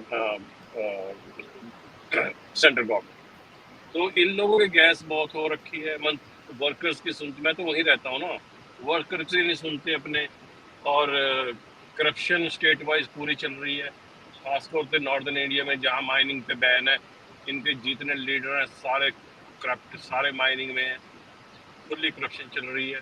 तो बस ये आम आदमी जो आम वर्कर का उसकी सुनवाई नहीं है। अदरवाइज जो मंत्री हैं वो तो वही हैं, कभी कांग्रेस में चले जाते हैं, कभी बीजेपी में आ जाते हैं, कभी जेडीयू में चले जाते हैं, कभी कहीं चले जाते हैं। तो चक्कर तो ये है ना, लीडर तो वही है। अब शराब की बोतल बदलने से बाहर से, अगर उसके अंदर शराब वही है तो वो बोतल बदलने से तो काम नहीं ना चलेगा। तो इन लोगों को देखना पड़ेगा, समझना पड़ेगा। मैं ये नहीं कह रहा, लेकिन मैं देखो श्री जयशंकर, मैं उनका इतना बड़ा फैन हूँ, दिन में 2 घंटे सुनता हूँ मैं उनको, ठीक है। गडकरी जी हैं हमारे सेंटर में बैठे हैं, काम करने वाले लोग हैं। अमित शाह जी हैं, काम करने वाले लोग हैं। रक्षा मंत्री हैं, काम करने वाले लोग हैं। एक वो लेडी है सीता, वो क्या नाम है उसका, जो पहले रक्षा मंत्री थी, काम करने वाले लोग हैं। मैं ये नहीं कहता कि सारे ऐसे हैं, लेकिन फिर मैं ये कहता हूँ स्टेट की पॉलिटिक्स में, सेंटर की पॉलिटिक्स में देयर इज बिग डिफरेंस। सड़कें ऐसी बना दी गडकरी ने, आप यहाँ से दिल्ली से जयपुर जाओ, आप वृंदावन जाओ, पता ही नहीं लगता यार आप कैलिफोर्निया में गाड़ी चला रहे हैं या आप इंडिया में गाड़ी चला रहे हैं। ऐसे रोड निकाल दिए अपना। तो काम तो कर रही है, ऐसी बात नहीं है, काम हो रहे हैं।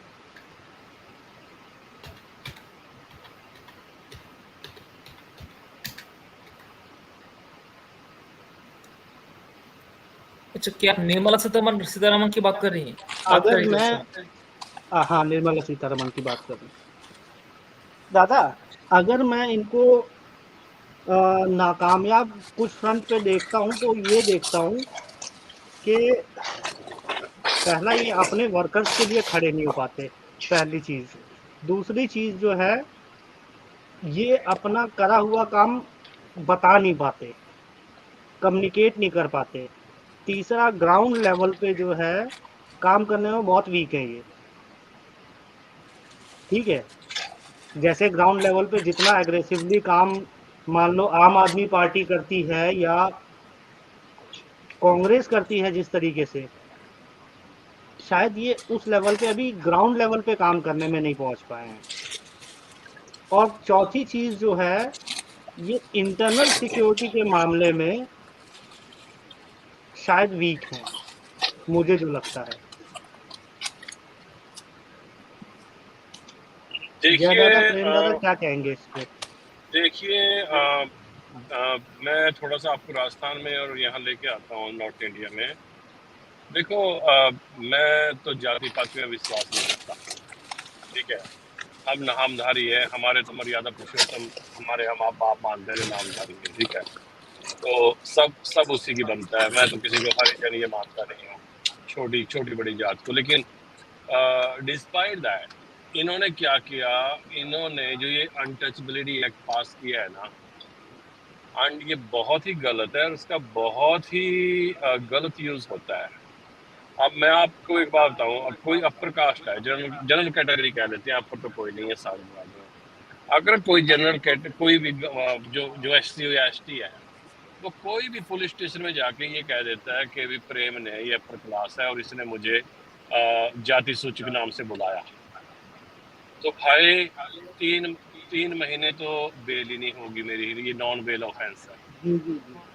और इसमें जहाँ से मैं आता हूँ वहाँ कम से कम 100 केस पिछले साल छोटे बने हैं।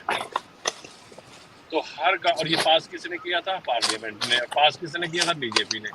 तो मेरे भाई जब ये ऐसे काम आप लोग ये तो वो काम कह देते हैं, हमारे यहाँ के सड़क पे पड़ी लकड़ी उठा के पिछवाड़े में दे दी, क्या जरूरत है ऐसे पंगे लेने की? हाँ, क्या जरूरत है आप लोगों को ऐसे पंगे देने की?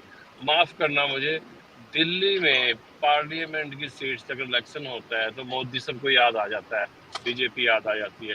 लेकिन यार जब वहाँ हर्षवर्धन जैसे बैठे हैं पुराने, जो सीएम के उम्मीदवार हैं, उनको प्रमोट करो ना एज ए सीएम फेस। आप यार एक वो नचार है वहाँ का, बिहार का नचरिया है, वो क्या नाम है, तिवारी, क्या नाम है तिवारी, मनोज तिवारी यार वो एक नचार है, नचैया नहीं कहते हो किसी पंजाब में नचार आते हैं नाचने वाले संगी। हाँ, तो यार आप यार यार मेरी बात सुनो, मैं पंजाब का आदमी हूँ। अगर मुझे कोई पंजाब का आदमी जाके यूपी में कहे कि इस गांव का सरपंच बन जाए, चाहे मैं कितने ही अच्छे हो, बना देंगे मुझे लोग? हाँ, तो ये इनकी थक्केबाजी नहीं है। उसको वहां बिहार भेजो यार, बिहार में बनाओ उसको जो कुछ बनाना है। तो कहाँ कहाँ उसका मुकाबला है? एक बार उसने एक 2 पैसे के मुल्ले ने बहनचोद ने उसकी कुटाई भी कर दी थी ऑन कैमरा, कुछ भी नहीं कर पाया। वो साले के मुंह पे मारता की नहीं थी उसने। रहमतुल्ला क्या नाम है, गंदे से नाम का एक मंत्री है, अमानतुल्ला। हाँ, उसने उसको थप्पड़ मारा था ऑन ऑन ऑन एयर कैमरे पे। इसके जो मनोज है, तिवारी के? बिल्कुल मारा था। अच्छा, हाँ, तो ऐसे लीडर यार कहीं से एक स्टेट का दूसरे स्टेट में घुसा दिया, दूसरे स्टेट का तीसरे स्टेट में घुसा दिया, ऐसे नहीं चलता भाई। दिल्ली जो है, दिल्ली में आज भी 48 लोग पंजाबी स्पीकिंग लोग हैं वहाँ, ठीक है। तो ये कुछ नहीं चलता। लोकल लीडर हर गांव में, हर शहर में, हर स्टेट में लोकल चलता है। अब ये लोग इलेक्शन लड़ते हैं विधानसभा का, लेकिन क्या कर्नाटका में इन्होंने बताया कि वहाँ का सीएम कौन होगा? पिछली बार आपका पंजाब में हारने का मेन जो मुख्य कारण था ना, वहाँ ये था, वहाँ लोगों के दिमाग में ये थी कि दिल्ली से कोई प्राइम मिनिस्टर यहाँ प्रधान में वो आ जाएगा, नॉन सीएम, ठीक है। तो लोगों ने आपको हरा दिया था। अब की बार केजरीवाल शैतान है, उसके दिमाग में थी ये बात। और लोग, मैं कहता हूँ, मैं आपको पसंद नहीं करता, मैं कहता हूँ, लेकिन हर ये जो भगवंत मान है, इससे ईमानदार लीडर मैं कहता हूँ इंडिया में भी नहीं है जितना ईमानदार ये है, ठीक है। बहुत गरीब फैमिली से आता है, ये भी टीचर का लड़का है। मैं गांव में गया हूँ, इसके घर देखा है, कुछ भी नहीं है, बहुत गरीब है। लेकिन आप जैसे ही केजरीवाल ने उसका प्रमोट किया, सबसे पहले पंजाब में उसको प्रमोट किया एज सीएम, तो वो 91 सीट ले गए या नहीं? एक तो ये कुछ पॉलिसीज हैं जो इनको चेंज करनी पड़ेगी, वर्कर्स की सुननी पड़ेगी, सब कुछ करना पड़ेगा। तो ये अदरवाइज स्टेट बाय स्टेट ऐसा ही होगा। नेक्स्ट नंबर हरियाणा का है, अब कर्नाटका में है ना, नेक्स्ट नंबर हरियाणा का है। तो इनको इस देश पे कुछ करना पड़ेगा मेरे भाई, इनका फेलियर है। प्रेम जी, एक मजेदार बात बताऊं आपसे, बड़ी हंसी आएगी। आपने बोला ना कि सड़क पे पड़ी हुई लकड़ी उठाकर, मैं कहता हूं इन सब की टांगों के बीच में ना हाथी की सूंड है। अब आप समझ जाओ हाथी करता क्या है। सही बात है, समझ गए ना चुटकुला? समझ गया। तो ये चक्कर है यार इन लोगों का, अदरवाइज तो कुछ नहीं है। क्या है यार, वो शर्म आती है यार, चाइना वाइना कहाँ थे, कुछ भी नहीं यार। हाँ, अब ये किया इन्होंने यहाँ पंजाब में, हरियाणा में एनआईए ने अपना इन्वेस्टिगेशन 2000 मारे हैं जहाँ पे, उसमें बिलियन रुपीस पकड़े गए हैं। और वो सारे जो सारे बिल्स थे वो $2000 के बिल्स थे। तो इनको ओवर द नाइट ये डिसीजन लेना पड़ा कि भाई इसको बंद करो। लेकिन ये जब शुरू किया था, मुझे आप बताइए यार, 2000 रुपीज आप लेके जाते हैं, वैसे तो हर आदमी के पास वहाँ, यहाँ इतना पैसा इंडिया में नहीं है। कुछ तो दुकानदार ऐसे लेते नहीं है, उनके पास खुला नहीं होता। तो 2000 रुपीज के नोट की बनाने की क्यों? वो सिर्फ करप्शन के लिए बनाया गया था ना, कि जहाँ 500 के 4 देने पड़ेंगे, वहाँ 2000 का एक चल जाएगा भाई। तो बोरी में और उसमें बैग में ज्यादा आ जाएंगे वो। तो अब उसी को लास्ट तारीख 30 सितंबर है। और मेरे जैसे आदमी को देख लो कितना मुश्किल पड़ेगा कि भाई वो हर रोज जाके वहाँ 20,000 रुपये जमा करवाना। आपको पता है स्टेट बैंक में हरियाणा में, पंजाब में कितना मुश्किल है, लाइनें लग, कौन लाइन में खड़ता है यार वहाँ? वहाँ धक्का मुक्की होती है। स्टेट बैंक ऑफ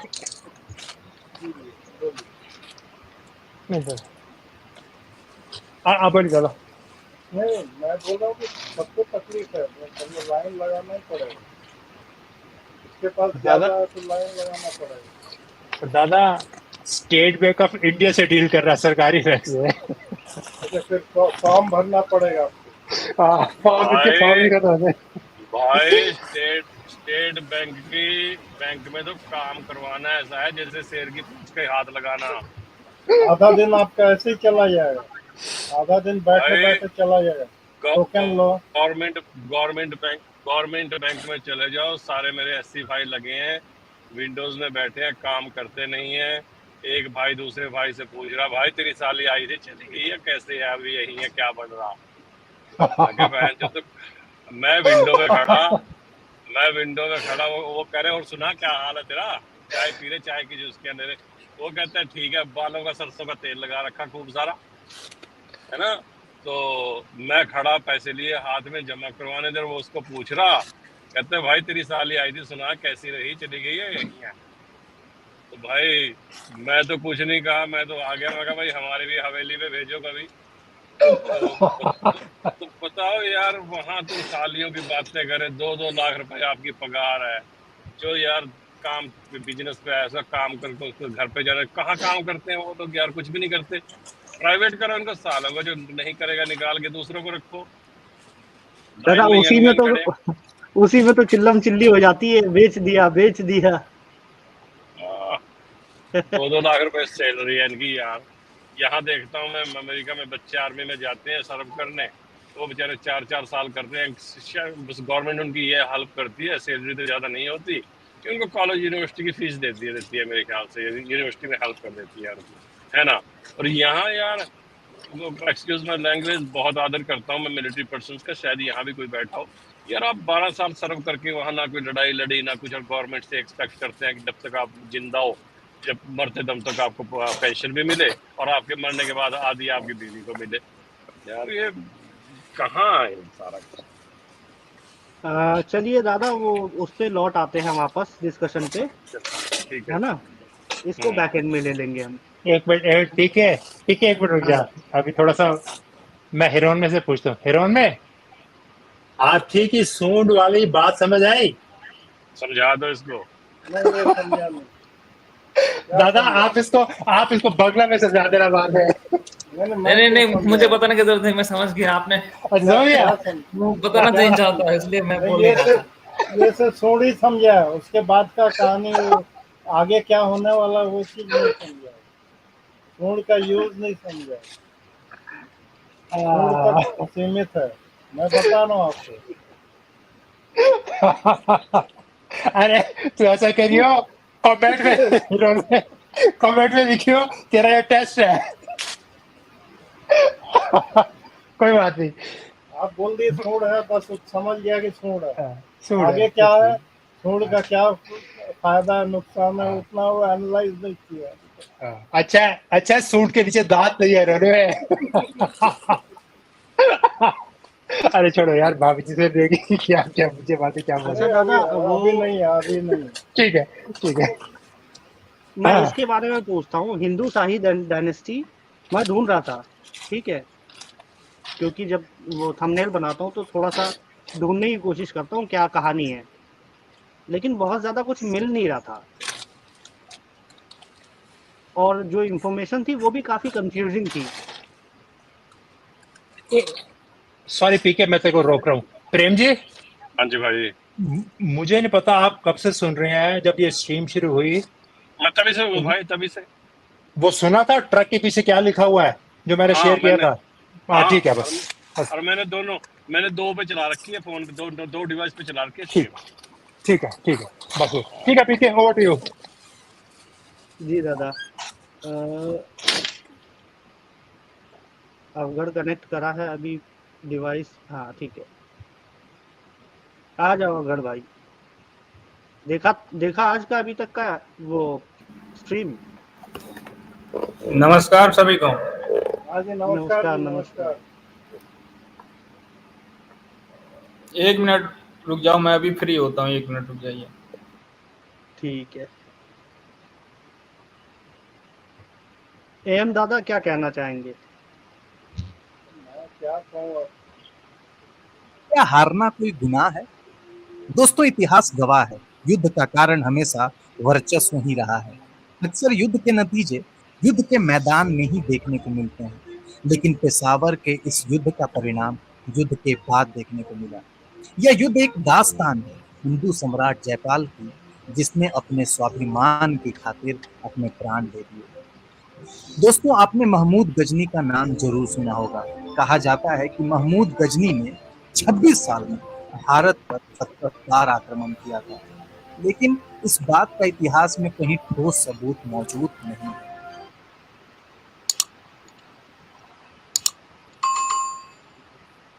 तो दोस्तों, कहानी शुरू होती है तुर्की साम्राज्य से, जिसकी राजधानी गजनी हुआ करती थी। तुर्की के राजा का एक स्लेव यानी कि दास था, अल्पतगीन, जो सत्ता को हथियाकर 10वीं शताब्दी की शुरुआत में गजनी का सुल्तान बन गया। अल्पतगिन ने एक गुलाम से बादशाह तक का सफर तय किया था। शायद इसीलिए उसका शासनकाल अस्थायी रहा। 963 ईस्वी में अल्पतगिन के मरने के बाद उसके दामाद सुबकतगिन ने गजनवीड सल्तनत पर कब्जा जमा लिया। सुबकतगिन एक बेचैन राजा था। उसने गजनी के आसपास के कई इलाकों पर कब्जा कर लिया। 997 ईस्वी में एक चीज इसमें ऐड कर सुबकतगिन दूं के मैं, मरने के बाद उसका बेटा ये जो महमूद सुबकुद्दीन गजनी था, गजनवीड सल्तनत का राजा बना, और यही महमूद गज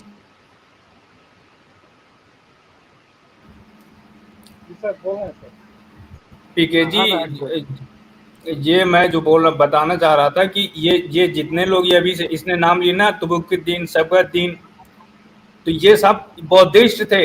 इनके इनके बस पिताजी दादाजी बौद्धिस्ट थे। मैंने अफगानिस्तान की हिस्ट्री में ये सब बहुत अच्छे से पढ़ा है, सेंट्रल एशिया के। ये सब पूरे रूप से बौद्धिस्ट थे। इन लोगों को मार मार के बनाया गया था मुसलमान जी। अवगढ़ यार, ये तो न्यूज़ है। अच्छा, के बीच पेशावर का यह युद्ध हुआ था। गजनवीड सल्तनत आज का पूरा तजाकिस्तान, पश्चिमी ईरान और उत्तरी अफगान का पूरा इलाका था। सुबकतगिन अपने आसपास के इलाकों पर कब्जा करने के बाद अब उसकी नजर भारत पर थी। उस समय हिंदू शाही साम्राज्य के राजा जयपाल का शासन था। जयपाल ने इस खतरे को भांप लिया था। सुबकतगिन भारत पर हमला करता उससे पहले ही हिंदू राजा जयपाल ने गजनवीड सल्तनत की राजधानी गजनी पर हमला कर दिया। लेकिन दोस्तों, राजा जयपाल की हार हो गई। सुल्तान सुबकतगिन ने हिंदू राजा जयपाल की जान बख्श दी, लेकिन उसके एवज में राजा जयपाल को ढेर सारा धन दौलत सुबकतगिन को देना पड़ गया। दोस्तों, आपको यह जानकर हैरानी होगी कि राजा जयपाल ने कुछ दिनों बाद गजनवीडों को टैक्स देना बंद कर दिया और एक बार और निकल पड़े मैदान जंग में गजनवीडों के साथ युद्ध करने को। लेकिन पिछली बार की तरह इस बार भी राजा जयपाल की हार हो जाती है। इतना ही नहीं, राजा जयपाल इस बार पूरा काबुल और खैबर पास का संपूर्ण इलाका भी हार जाते हैं। हिंदू सम्राट जयपाल में एक बात बहुत ही अच्छी थी, वो हार मानने वालों में से नहीं थे। उन्हें उम्मीद थी कि वो एक दिन जरूर जीतेंगे, और इसी उम्मीद के साथ जयपाल ने अपने पूरे सामर्थ्य के साथ एक बार फिर से गजनी पर हमला करने का फैसला किया। और गजनी पहुंचने के क्रम में उनका सामना महमूद से पेशावर में होता है, और फिर होता है पेशावर का वह भीषण युद्ध। जयपाल इस युद्ध में शुरुआत से ही रौद्र रूप में रहते हैं, क्योंकि हिंदुओं का इतिहास रहा है कि वो कभी किसी के सामने झुकते नहीं। जयपाल ने अपनी पूरी ताकत झोंक दी इस युद्ध में। दोस्तों, महमूद गजनी की फौज में 15,000 लगभग सैनिक थे। वहीं दूसरी तरफ राजा जयपाल के पास 12,000 घुड़सवार, कई पैदल सैनिक और 300 जंगी हाथी थे। लेकिन अफसोस, पिछली बार की तरह ही इस बार भी राजा जयपाल को हार का सामना करना पड़ा। अपनी हार को देखते हुए जयपाल ने युद्ध भूमि से जाने का निश्चय किया, लेकिन महमूद गजनी ने राजा जयपाल का पीछा करते हुए उन्हें रिश्तेदारों के साथ पकड़ लिया और बंदी बना लिया। इस युद्ध से महमूद गजनवी को बहुत फायदा हुआ।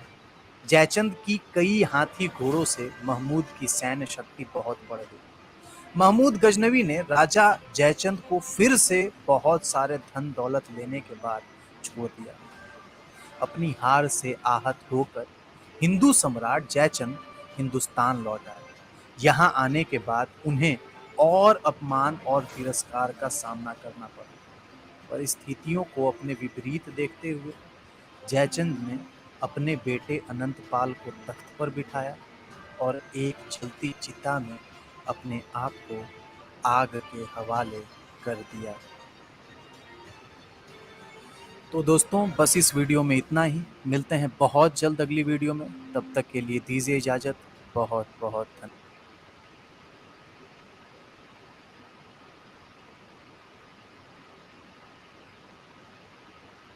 ये वीडियो इनकम्प्लीट है।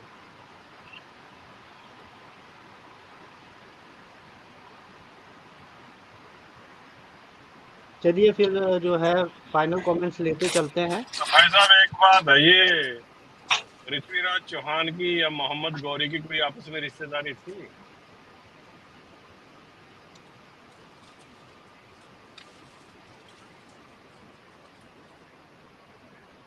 मेरी आवाज आ रही है? अरे जी प्रेम दादा, जी, ये तो पता नहीं प्रेम जी। इसके फिर बारे में नहीं मालूम दादा। मोहम्मद गौरी का बाप कौन था? मोहम्मद गौरी का जन्म कैसे हुआ?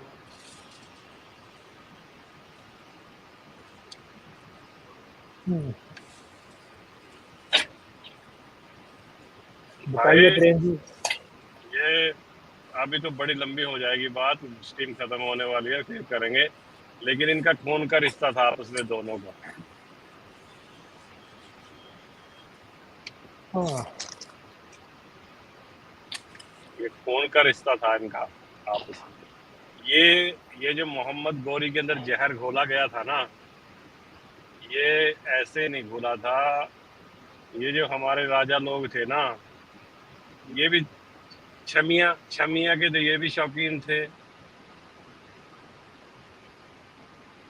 तो वो जो मोहम्मद गौरी की माँ को जो पठान एक बनिए के पास छोड़ के चला गया था, वो मोहम्मद गौरी की माँ कहाँ चली जाती है और उसको कौन उठा के ले जाता है, ये भी तो सोचने का विषय है। फिर मोहम्मद गौरी पैदा होता है और फिर मोहम्मद गौरी के कानों में जहर घोला जाता है कि तेरे माँ के साथ ऐसा हुआ, तेरा जन्म हुआ। ये काफी चीजें हैं, सोचना, काफी कुछ मिलेगा मटेरियल इसमें।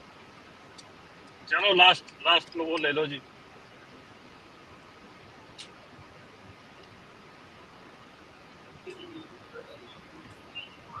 चलो भाई लास्ट पे कमेंट दे लो, बंद करो स्ट्रीम। 2 hours 47 minutes। मैं एक एक करके चलता हूँ,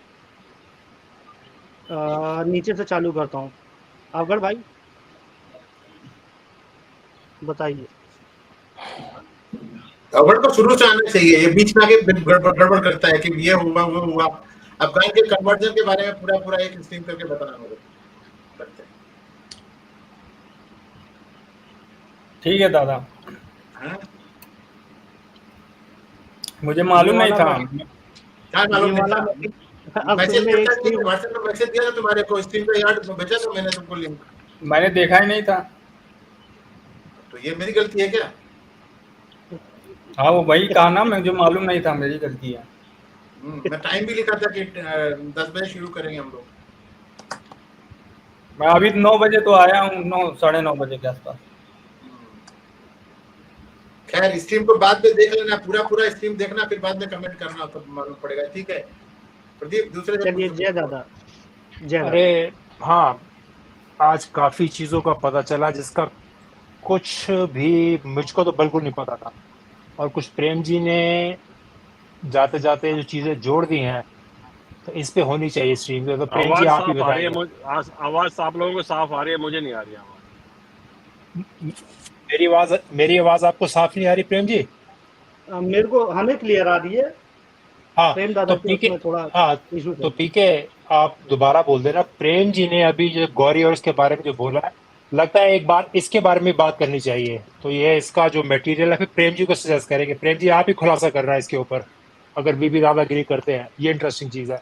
बाकी दादा आप लेकिन ये इस बात पे काफी विरोध होगा, क्योंकि हिस्टोरिकल नहीं है ये किताबी बातें हैं जो इतिहास में नहीं लिखी गई हैं। दादा अगर एविडेंसेस कुछ हैं तो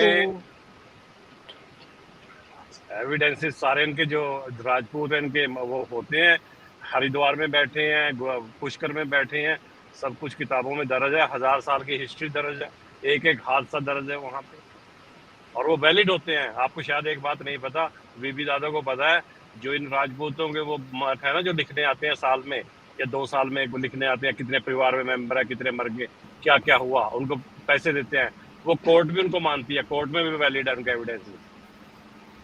प्रेम जी, मेरे पास जो मेरी 500 साल की हिस्ट्री है वो भी तो मेरे दादा ने अर्ली 70s में हरिद्वार जाके पंडों से तो निकलवाई है। 500 साल तक तो निकलवा ली ना। तो कि लेकिन मेरे भाई मैं तो हर साल लिखवाने अपडेट करवाने जाता हूँ।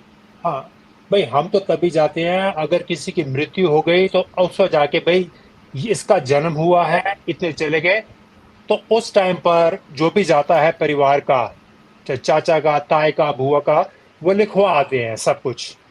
ठीक है ना?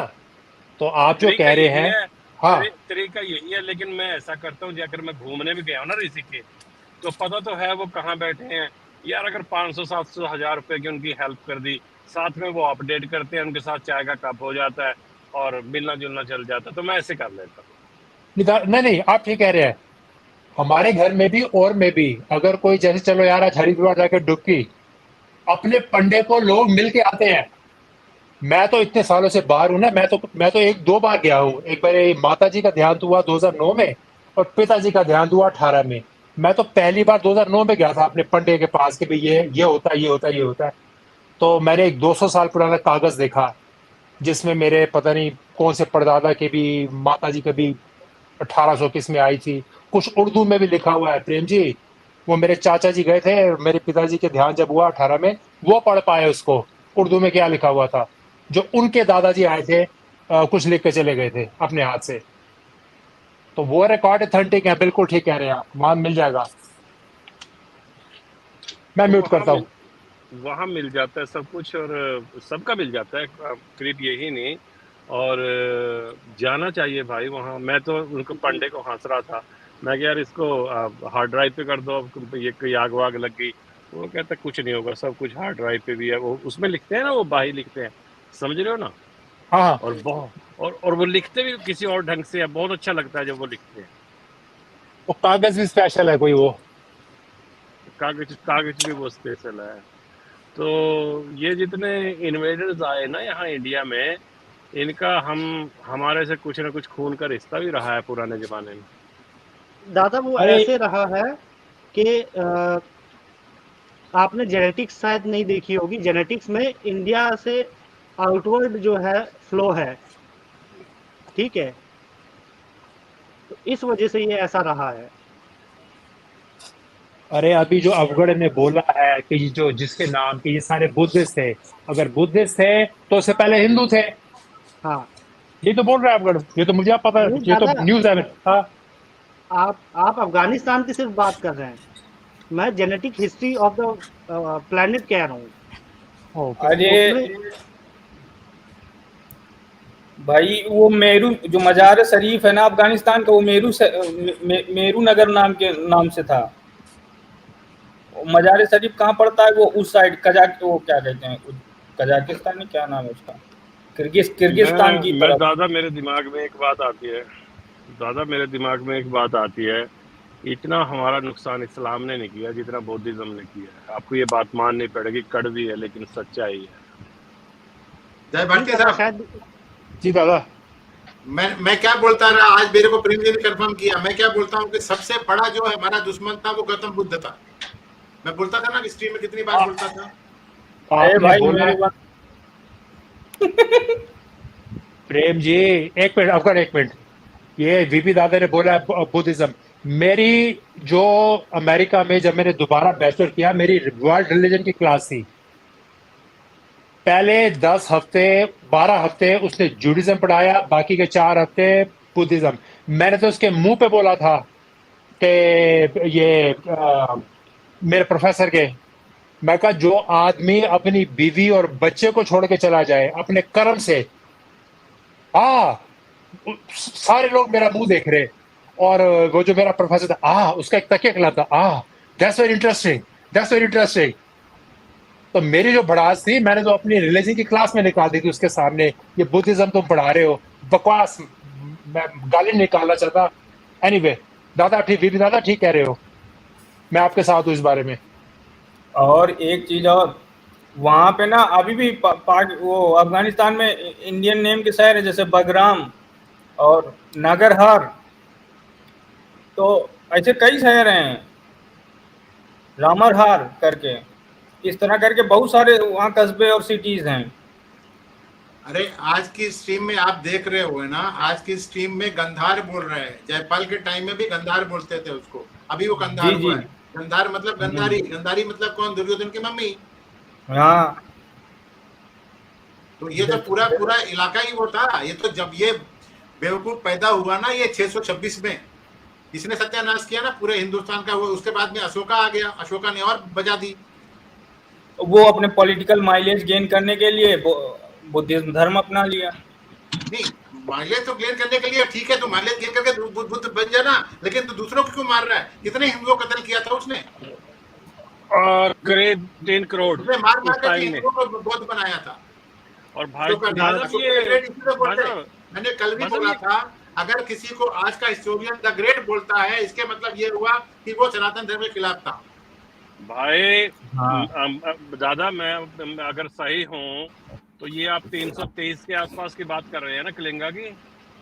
नहीं, उसकी वो जो 626 में पैदा हुआ था ना, वो बुद्धा, गौतम बुद्ध, सिद्धार्थ बुद्धा। हाँ राजपूत के ऊपर कलंक था, नालायक वो।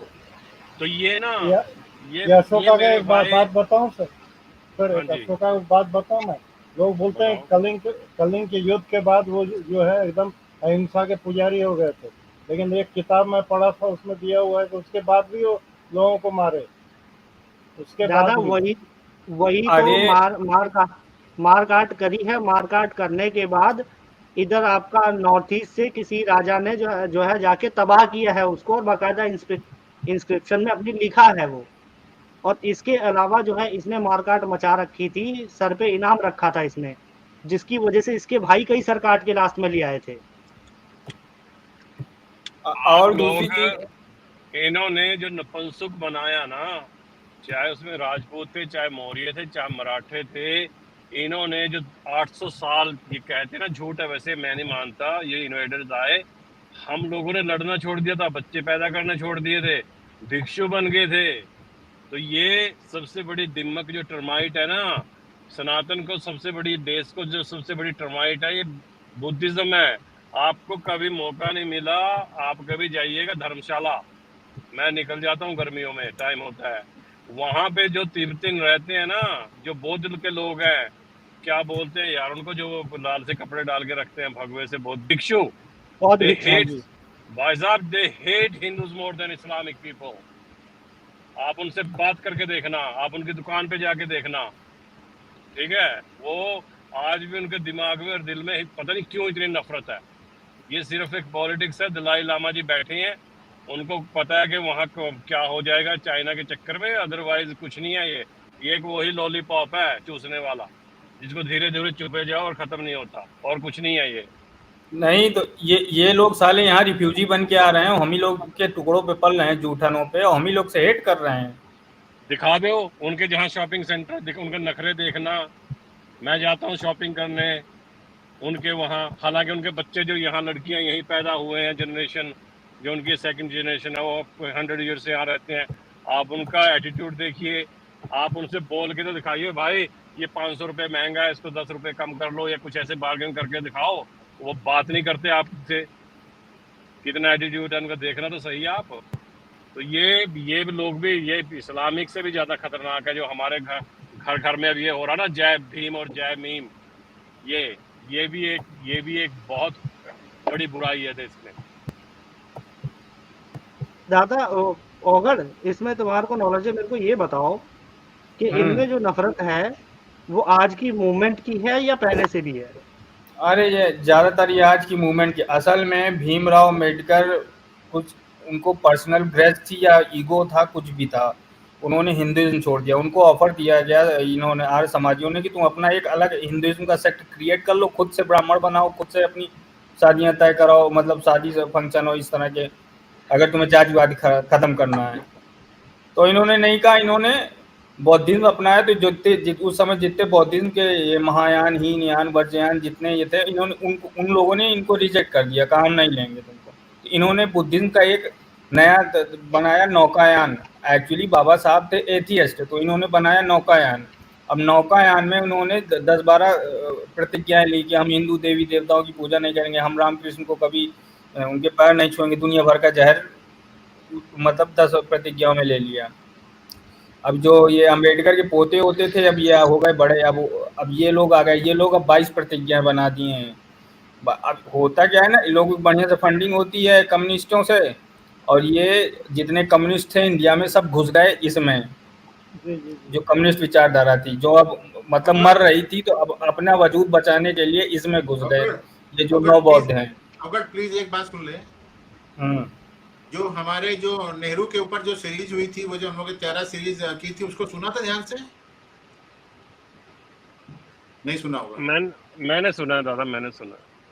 उसमें अंबेडकर साहब जो है 1956 में बुद्धिज्म अपनाया था उन्होंने, मरने से कुछ दिनों पहले। दादा एक बात ऐड कर दो, और वो सिर्फ नेहरू के चक्कर में है, नेहरू से बहुत दुखी था वो। दादा एक बात और ऐड कर दो इसमें, आपकी स्ट्रीम में, इसी में, अगर आप इजाजत दो। बोलिए बोलिए बोलिए बोलिए। इन्होंने एक्चुअली ये सिखों की ऐसी तैसी हुई थी, ये गोल्डन टेम्पल गए थे और ये लोग सिखिज्म में आना चाहते थे, तो सिखिज्म में इनको एंट्री नहीं दी जो वहाँ की ये शिरोमणि कमेटी है। तो एक तो वो नफरत थी, हिंदुओं से वैसी नफरत थी। और मैं यहाँ आपके प्लेटफॉर्म से एक बात साबित कर दूं कि ये तगमा सबके गले में डालते हैं ना कि ओसी, एसटी, एससी, ये सारे वो है अम्बेडकरवादी हैं या बौद्ध, ऐसा कुछ नहीं है मेरे भाई। जितने और ओएसटी है ना, आप ये बताइए कितने क्षत्रिय, कितने ब्राह्मण, कितने कावड़ लेने जाते हैं, ये गडरिये, झीवर, ये ओएसटी लेने जाते हैं, तो वो इनको फॉलो नहीं करते। ये एक हरिजन लोग हैं, हैंडफुल लोग हैं, वही करते हैं, वही एक कास्ट है हरिजन, जो इनको वहीं से आते हैं वही फॉलो करते हैं। और उसमें एक बात मैं और ऐड कर दूं इसमें जाने से पहले, इन्होंने नफरत भरी है।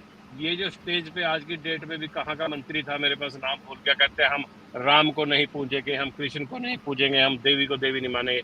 भाई जहां मर्जी आप अपनी मैया खुदवाओ, लेकिन दूसरों को देवी देवता को क्या गाली देने का हक है इनको भाई? तो ये अम्बेडकर जो था ना, अब एक बात है, कॉन्स्टिट्यूशन पे मैं आता हूँ, मुझे हर आदमी 2 पैसे का आदमी बेवकूफ बना के चल जाता है। कॉन्स्टिट्यूशन बना दिया यार, मेरी नजर में तो, मैं लंबी बात कहूंगा, लंबी चली जाएगी। अगर अंग्रेजों की तरफ का मैं कॉन्स्टिट्यूशन देख रहा हूँ, उसमें अमेंडमेंट्स कितनी हुई हैं, वही IPS 302, IPC 326, 323, 307, वही पाकिस्तान में है, सेम कॉन्स्टिट्यूशन पाकिस्तान में, सेम अंग्रेजों का था। प्रेम जी अम्बेडकर साहब को आर समाजियों ने पैर में गिर के बोला कि आप हमारे साथ आ जाइए, ये नहीं आए तो इसका मतलब क्या था? इनका पर्सनल ग्रेस कुछ था, ईगो था कि नहीं था?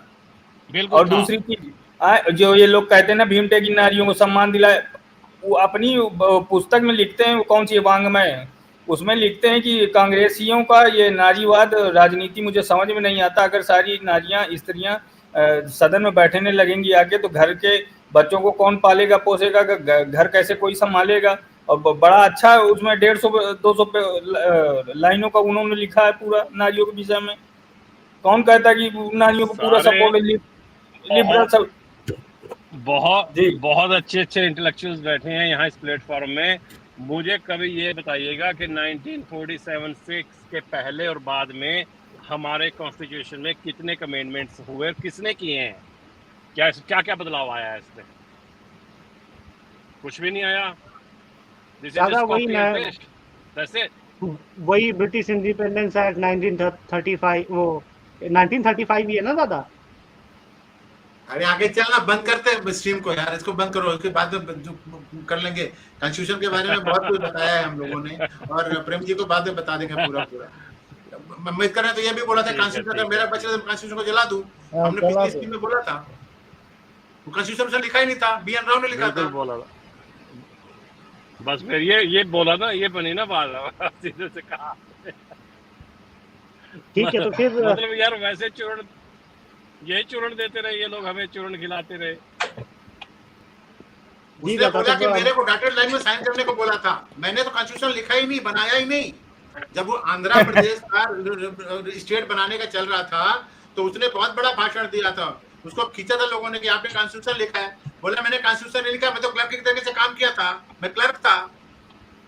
अरे नहीं वो एक्चुअली मेरा आइडिया है वजन में वो भारी होगा, किताब भारी थी तो शायद इनके सिर पे उठा के लाए होंगे पार्लियामेंट अरे में। सर, इनको सालों को अंग्रेजी पढ़नी नहीं आती थी, उसको अंग्रेजी पढ़नी आती थी, उसको उसने पीएचडी कर रखी थी, तो उसको मालूम था कि कौन सा सेंटेंस पहले जाएगा, कौन सा पैरा पहले गया जाएगा, किस तरीके से इसको ऑर्गेनाइज करेंगे, वो उसको मालूम था, इसका उन्होंने यूज किया है।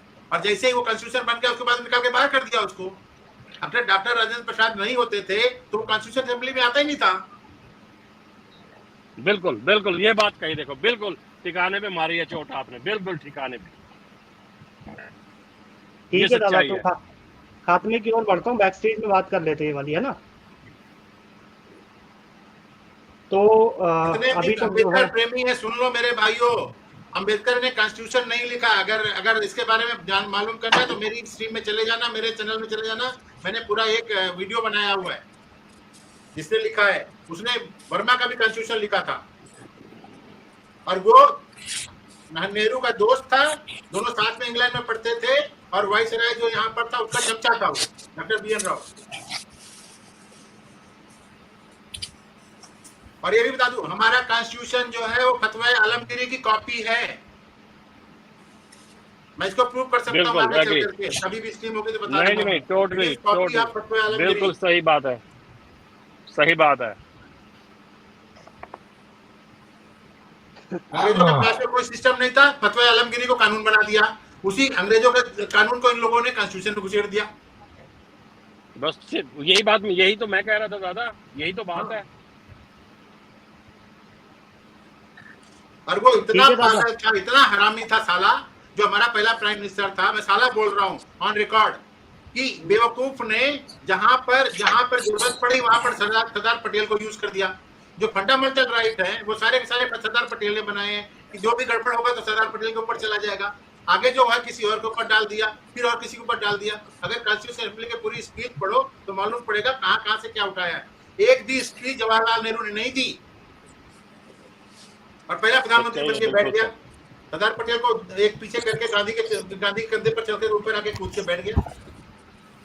तो वही केजरीवाल भी तो वही कर रहा है, अपने पास पोर्टफोलियो, इसके पास कुछ भी नहीं है। तो उसका तो सत्यानाश कर दिया सर, उसका तो गया, 2000 रुपए का नोट बंद कर दिया, पूरा गया उसका, बर्बाद। बहुतों का गया सर, बहुतों का गया, पैसे रखे हुए हैं, क्या होगा पता नहीं। वो विधवा हो गया के जी। या तो 2000 का नोट देखे हुए, वही शुरुआत में देखा था, उसके बाद कभी 2000 का नोट नहीं दिखा। हाँ वैसे भी दादा महल तो बहुत बड़ा बनवाया उसने, रिनोवेट करवाया, जो बड़ा तगड़ा महल बनवाया जैसे कोई मुगलों के जमाने में हुआ करते थे। अवगढ़ एक मिनट, बीबी दादा को शायद ये सुनकर अच्छा लगे। अवगढ़ तुमने बोला ना कि वो विधवा हो गया, हमारे उधर पेशावर में हमारी जो दादी की उम्र की, जो उनकी हमारी वो जो पापा की भूआ मासी होती थी, तो पता है जब किसी आदमी की बीवी मर जाती थी ना तो कहते रंडा हो गया है। रंडुआ कहते थे, लेकिन बाद में कहते रंडा हो गया। तो ये ना रंडा हो गया। जी दादा, चलो बंद करो स्ट्रीम को। प्रदीप भाई आप फाइनल बोल करके बंद कर दो। हाँ ठीक है। कल के बारे में बता दो, कल की स्ट्रीम क्या होगी जिससे पब्लिक को मालूम पड़ जाए।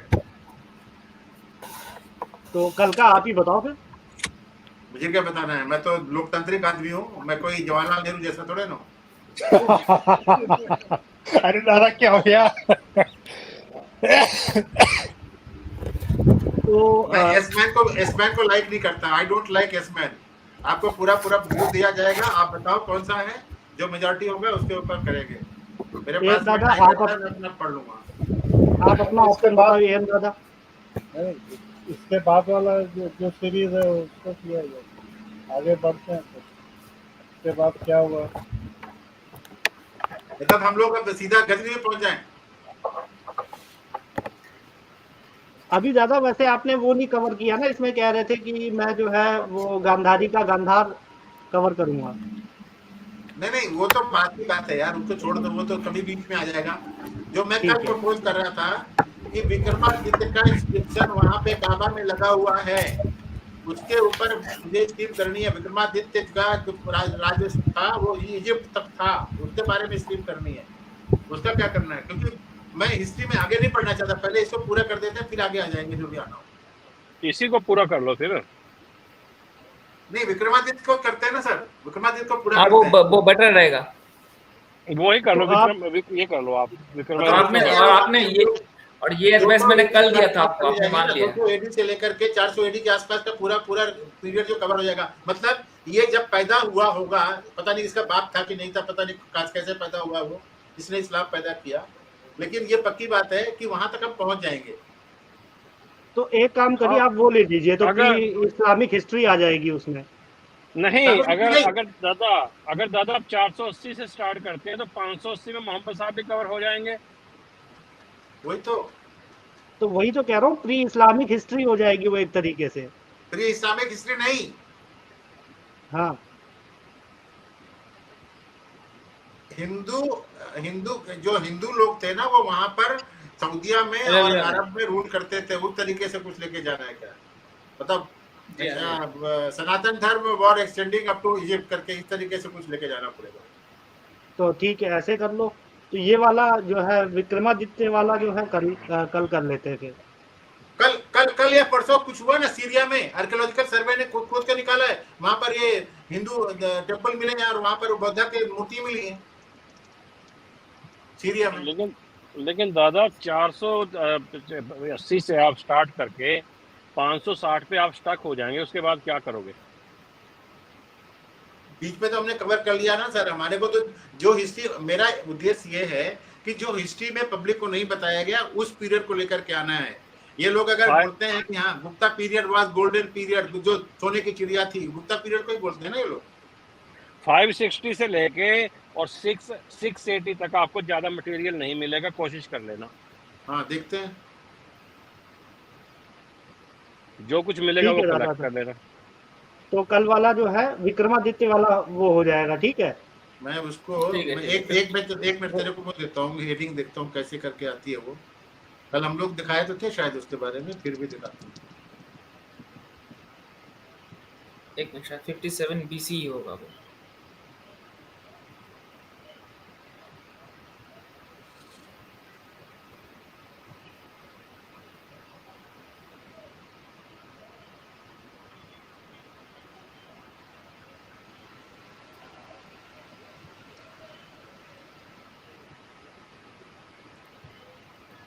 जैसे ये है विक्रमादित्य ने शिवा टेम्पल बनाया था कि नहीं बनाया था, ऐसा करके है ना, inscription of Hindu king Vikramaditya in Kaaba, ये कर दो ऐसे करके।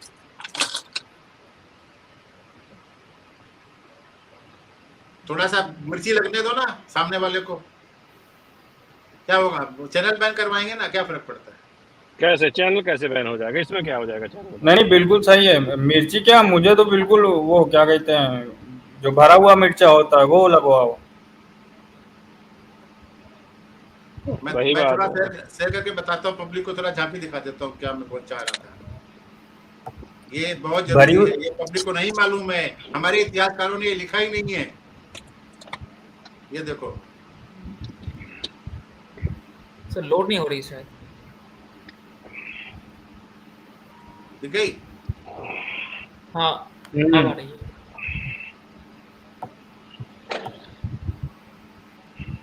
King Vikramaditya kingdom extended to Mesopotamia and included the present-day Saudi Arabia. Evidence is now available in the whole of Arabia was part of Great Indian Kingdom. Vikramaditya was empire. The extent of Vikramaditya empire is one of the main reasons for his worldwide fame. Incidentally, this also explains very intriguing feature about Arabia. It could be that Vikramaditya himself had this peninsula named, ये करके है ना पूरा, देखो ये है उनमें लिखा हुआ पूरा और ये इनके अपने वहीं पे टंगा हुआ ये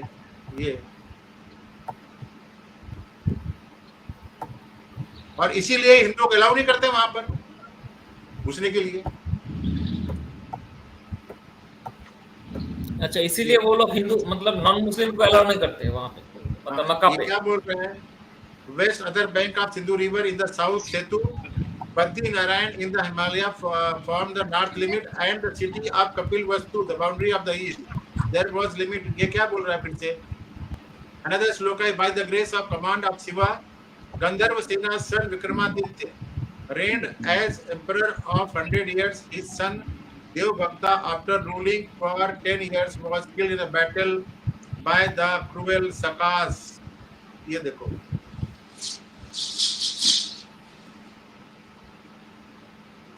सऊदी अरेबिया में देखिए, देखो अब लोग करो.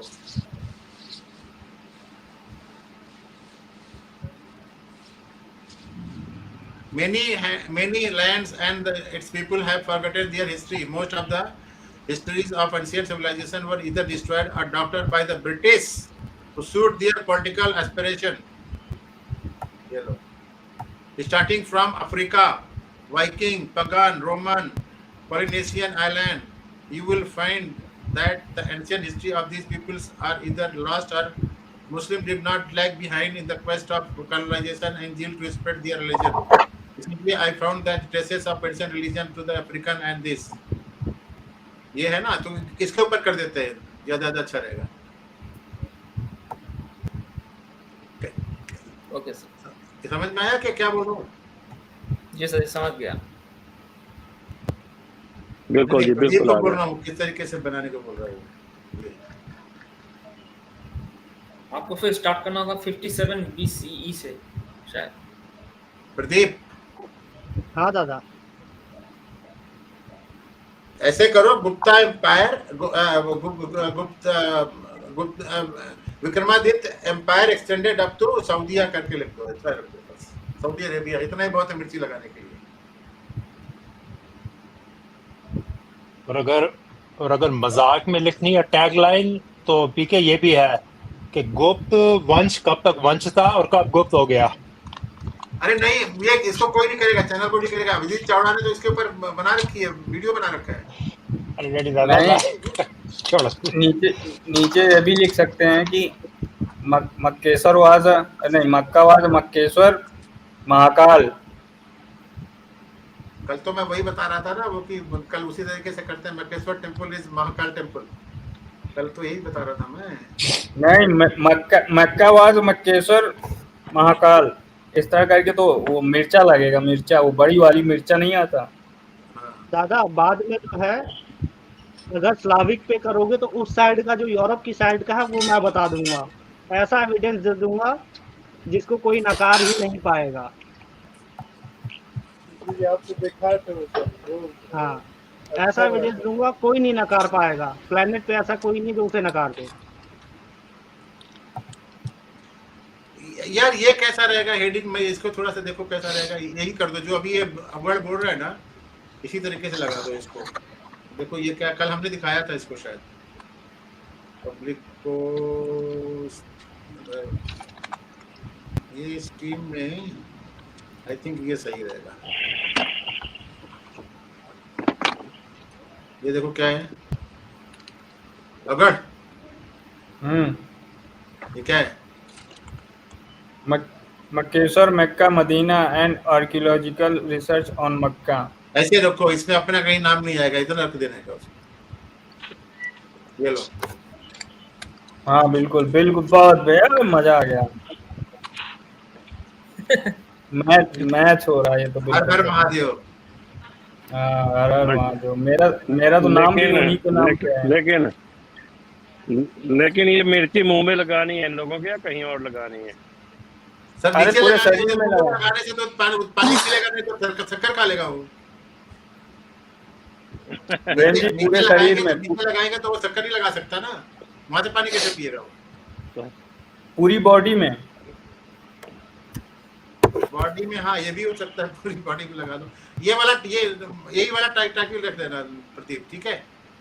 चलो बंद करो अब स्ट्रीम को. नहीं, इतना रखे ना, एन आर्कियोलॉजिकल रिसर्च ऑफ मक्का. इतना रख. ओके, ठीक है. एन आर्कियोलॉजिकल रिसर्च ऑफ मक्का. अरे मक्केश्वर डालेंगे तो लोग अट्रैक्ट होके देखेंगे भाई. अरे ऐसे ही इसमें भी देख लेंगे. अरे बैक साइड पे आ जाते हैं यार, स्ट्रीम खत्म करते हैं. चलो बैक से बात करते हैं। ठीक है, तो इसको क्लोज कर देता हूँ मैं। तो जितने भी हमारे व्यूवर्स हैं और जो हमारे पैनलिस्ट हैं, उनका हमें समय देने के लिए धन्यवाद। और इस वीडियो को अगर आपको पसंद आई है तो इसको लाइक करें, शेयर करें, सब्सक्राइब करें, कमेंट ज़रूर करें, अपना जो है ओपिनियन भी दें, और फ्यूचर में क्या देखना चाहते हैं वो भी आप कमेंट्स में डाल सकते हैं, ताकि उसको भी कंसिडरेशन में लिया जाए। तो इसी के साथ हम इस स्ट्रीम का समापन करते हैं। जय हिंद, वंदे मातरम, भारत माता की जय। जय हिंद। हिंद, वंदे मातरम। वंदे मातरम। हर हर महादेव।